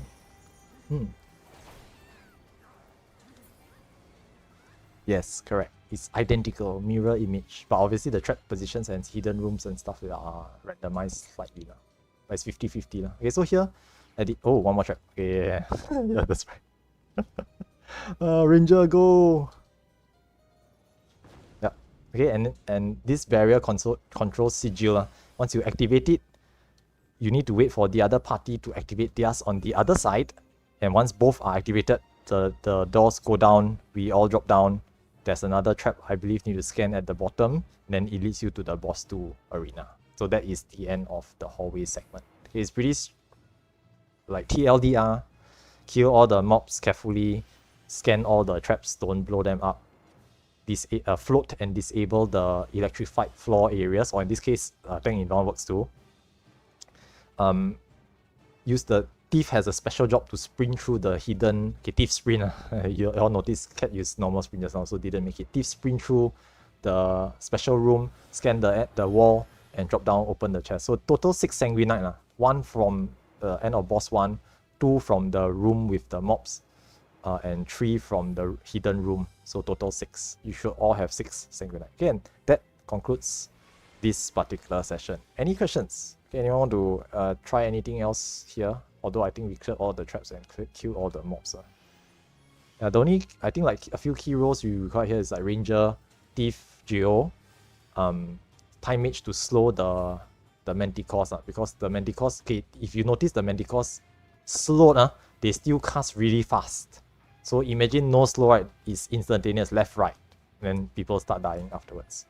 And so that's pretty much it for this particular session.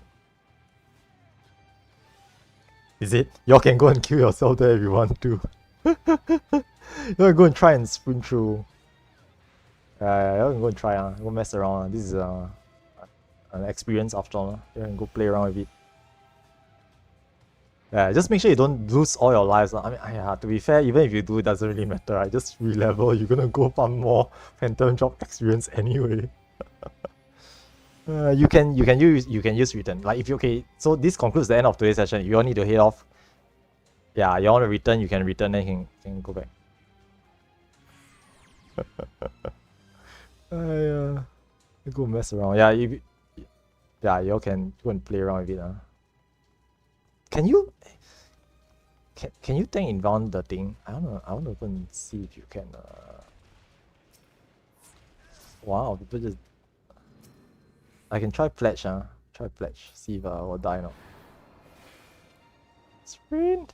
If you use movement skills, maybe you can make it. I'm not sure. You know, like you instantly die, lor. Cannot involve, yeah, cannot involve. Straight away, kill you and teleports you to the area out downstairs. Interesting. Maybe like you have like ninja shukuchi and some other things, but you still need the perception at the end. Without percepting the door, it doesn't open. So no matter what, you would need to be a thief for the first time, right? And if you are a thief, you have the thief sprint, phantom sprint, and you may as well use that. No reason to try other strategies. So yeah, there's really only one way to do it. Interesting though. Interesting. Okay, so I think that's it. Can return already. There's a return and abandon duty message. Just return to not D level. So I hope you guys, at least for this part, understand how boss 1 works, how boss 2, how the hallways work. Okay, we didn't see boss 2 but because that means I need to split the alliance into 2 and I need someone to explain the same things on the other side. So, and that means I need to get someone to volunteer. So I didn't do that. Okay, but maybe in future runs, I may consider like doing boss 2 onwards proc as well. But that means I need to be familiar with boss 2 also. So I'll see what I can do. Okay, but I will intend to host more boss 1 either introductory runs like this. Okay, now that you have seen boss 1, you can choose not to join my introductory runs. Do understand my introductory runs tend to have a lot of fresh players. So there is a very high likelihood that we will wipe. Okay, but as you can see, first time we wipe, second time we can clear afterwards. So it's not too bad.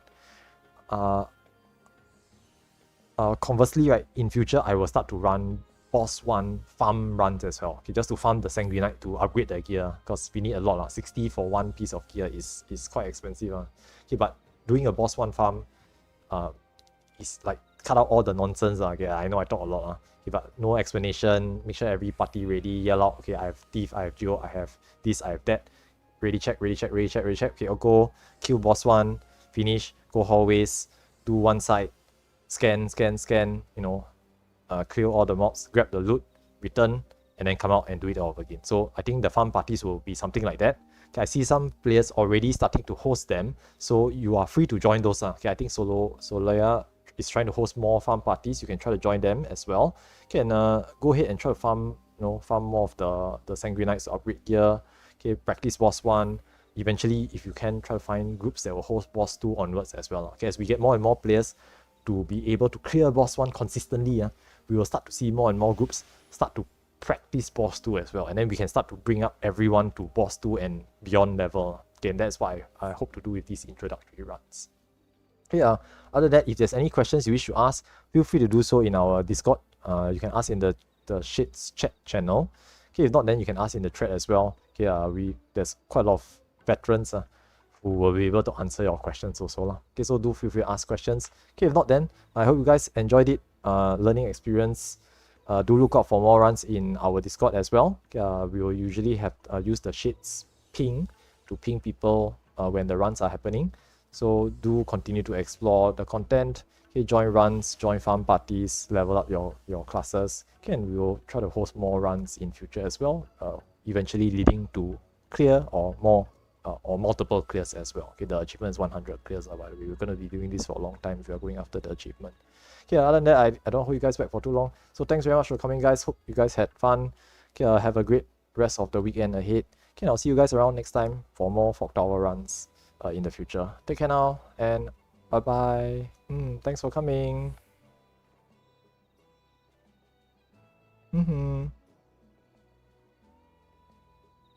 Pretty good. We clear on the second pool.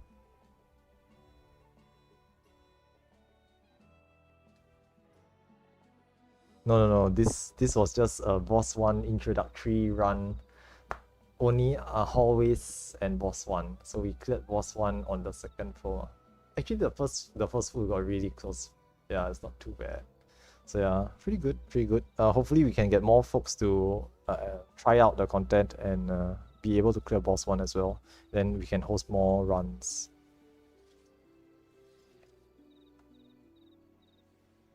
That's pretty good.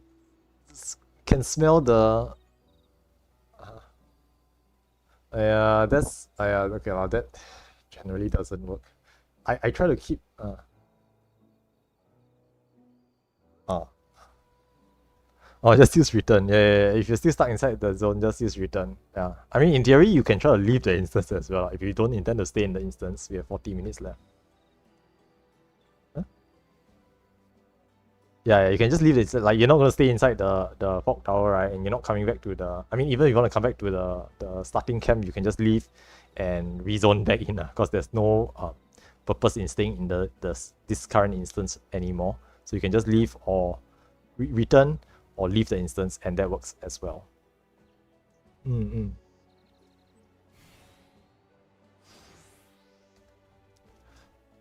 Okay. Yeah, I think for like our groups, we want to try to push more players to gear and get gearing, as in like get better gear as well as get more masteries and learn more strategies on how to optimize their classes or phantom jobs. So like I know there's a couple going around, like time mages can use red mage plus time mage for dual cast combats or swift cast combats. Warriors and dark knights can use tank inbound, take a lot of damage and use death blow, and so on and so forth. So there's ways to try to min max damage output, but all these strategies will become better known and better implemented as we try to explore the content a bit more. Yes, that one I know. Yeah. Someone. Okay, so yeah, just so you know, Comet. Okay, Comet is the time mage skill which has like 8 seconds cast time. So obviously no one's gonna stand around for 8 seconds to cast Comet. But Swift cast obviously works. Dual cast as a red mage works. Paladins can use Imperator, which is their Requisite card. They're formerly known as Requisite card. To insta cast their command. So of course Imperator makes spells have no cast time. So you can use it with command as well. I've been doing that, by the way, when I was leveling my time mage. So yes, you can do that as well. But yes, good to point out. So certain interactions work, certain combinations work, that you can use to min max or optimize your class usage or phantom job usage. But yeah, we'll try to find out more information. Okay, like chemists, worth mentioning, but this is expensive. Chemists can use Ether to recover full MP, right, which is 10k. Combined with either Dark Knight or Black Mages, means they have. Okay, Dark Knight can infinitely spam Age of Darkness. Age of Shadow, sorry, the upgraded on Age of Shadow. Black Mages can stay in Fire form forever. They just never need to go to Blizzard or Ice form if you just keep chugging potions. Gotta get me some of that good stuff and then just keep chugging potions, ethers and potions. 5 seconds only. The cooldown is 5 seconds. Yeah, you will not run out of I mean, your cooldown will be ready when you need the MP again. Maybe Dark Knight can spam faster than that, but I don't think so. 5 seconds is really short. It's like 2GC this and it's done. So you can keep chugging those ethers at 10k a pop, just to churn out loads of DPS if you really wanted to, but I wouldn't recommend it. It's gonna be very expensive.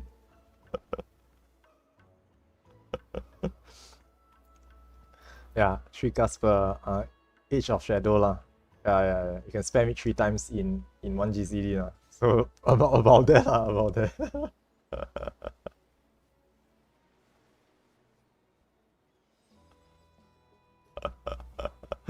I know, right? Something like that lah. So you can just keep chugging ethers and just like keep throwing out damage. So yeah, there's a lot of like semi-broken things you can do lah. I think like I mentioned this earlier as well, but samurais can use Zeni Nage, which is 1500 potency every 2 minutes. So the idea is you stack buffs onto the samurai and then just use it every 2 minutes to unload a really large potency attack as well. So a lot of things you can do. Interesting.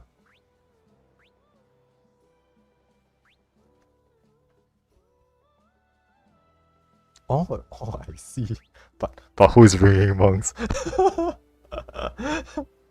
Yeah, but who runs monk? But okay lah, might be interesting. Like if DPS isn't an issue, it might be useful. Might be an interesting tech.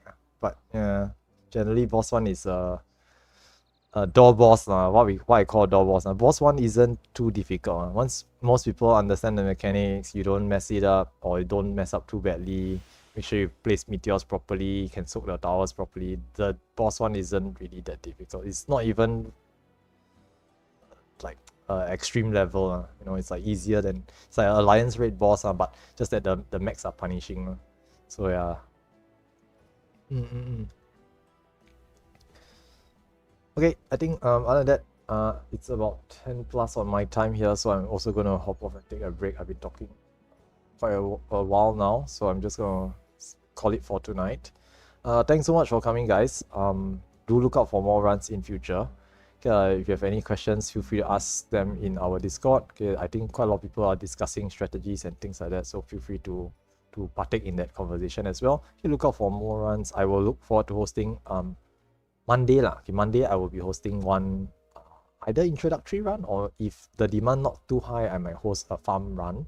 Okay, but I will try to host one on Monday. Feel free to join that as well. Okay, as well as any other folks who are hosting them. Feel free to join every other players runs as well. Okay, other than that, I think that's it for me for now. Have a great rest of the night. Okay, and I'll see you all at the next Fog Tower run. Take care now, guys, and bye bye.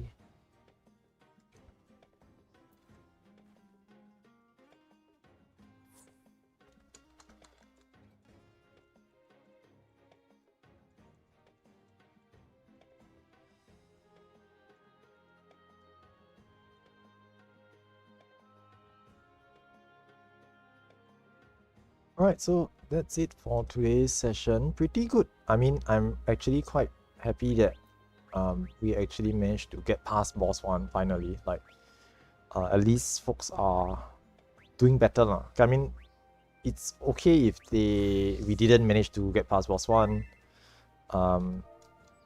It is actually understandable that we might have some difficulty because there will be players who are brand new to this and they may not be prepared, or they panic a little bit, and they might cause issue. Okay, I won't say issues. They might be unable to execute the max properly like initially. I feel a little bit bad for calling out Mamo earlier because he was pointing the meteor off the platform, right? Which is obviously not gonna be good. So anyone who stack with him just eats off the platform. So I had to just shout it out, so that if they do stack with him, right? I mean, so that they don't stack with him, so that they don't eat themselves off the platform earlier with Mamo. So I apologize, Mamo. Sorry about that, but it was just quite amusing to me. Plus I needed to save everyone's the people trying to stack with Mamo, right? To not eat themselves off with him. He was gonna sacrifice himself anyway because he was pointing the catapult off the back of the platform. Okay, but it's a learning experience, so it's perfectly fine. Interesting to see. It's better to learn the mechanics now in learning runs and practice runs and low proc sessions, right? Because this is where you're supposed to make all the mistakes, so that when you join a higher proc run, you can go further. Okay, you can perform better. So this is basically how it works. So we do expect to run people through a couple of times, make sure everyone knows how to do the mechanics and how to handle boss 1 and the early parts of the raid.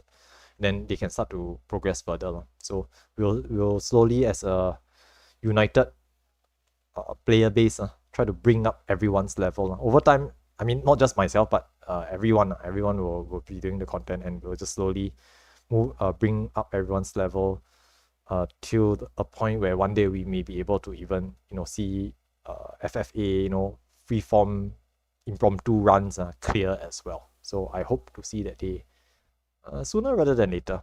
Okay, so yeah, that's it from me as well. Okay, so it's already like 10:15.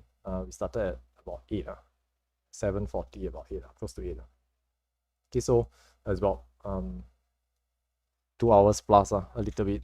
So I hope you guys enjoyed it, Okay, I will be hosting more runs. Okay, someone asked me if I'm hosting tomorrow, but I would love to take a break as well. So I probably will refrain from running tomorrow, although I myself would like to, enjoy the content a bit more and jump into uh, the Southern Horn and do some farming myself. Okay, my goal, my cipher, I've been spending ciphers every time I run this content.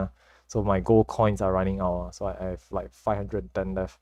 So I need to farm some coins as well. Okay, level up some of my classes. I know quite a lot of folks know live this content and have mastered all of these jobs already, but I cannot afford that time.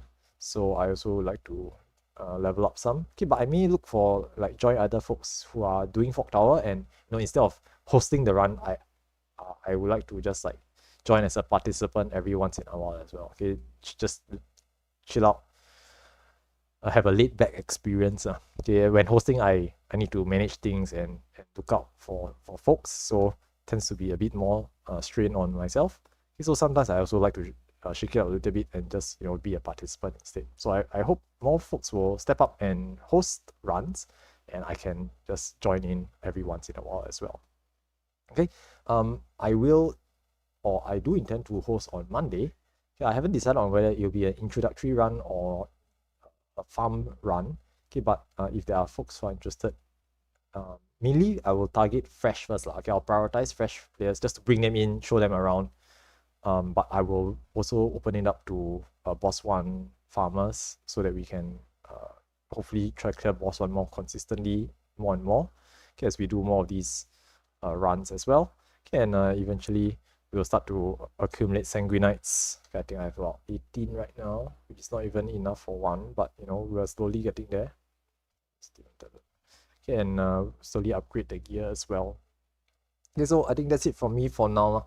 Okay, hope you guys enjoyed it. As always, okay, if you like my content, do give me a thumbs up down below. Okay, if you have any feedback or any comments you'd like to leave, feel free to do so in the comments section down below. Okay, and do subscribe to my channel to be notified of when I'm streaming. Okay, currently I'm just doing Fog Tower. Okay, but eventually once the hype dies down, okay, people stop no-lifing it in Occult's Crescent. Okay, I will go back to running other content as well. Okay, I'm looking to do more car runs. Okay, Chaotic Alliance raids.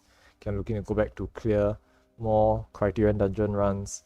Okay, and maybe even consider soloing deep dungeon runs. Okay, although to be very honest, I'm not very good at those. Okay, but I'll see how it goes. Okay, so thanks very much for joining me. Okay, I hope you guys enjoyed it. Do have a great weekend ahead. Okay, and I will catch you guys again next time in more future FF14 content. Okay, maybe even more Fog Tower runs as well. So take care now and bye bye.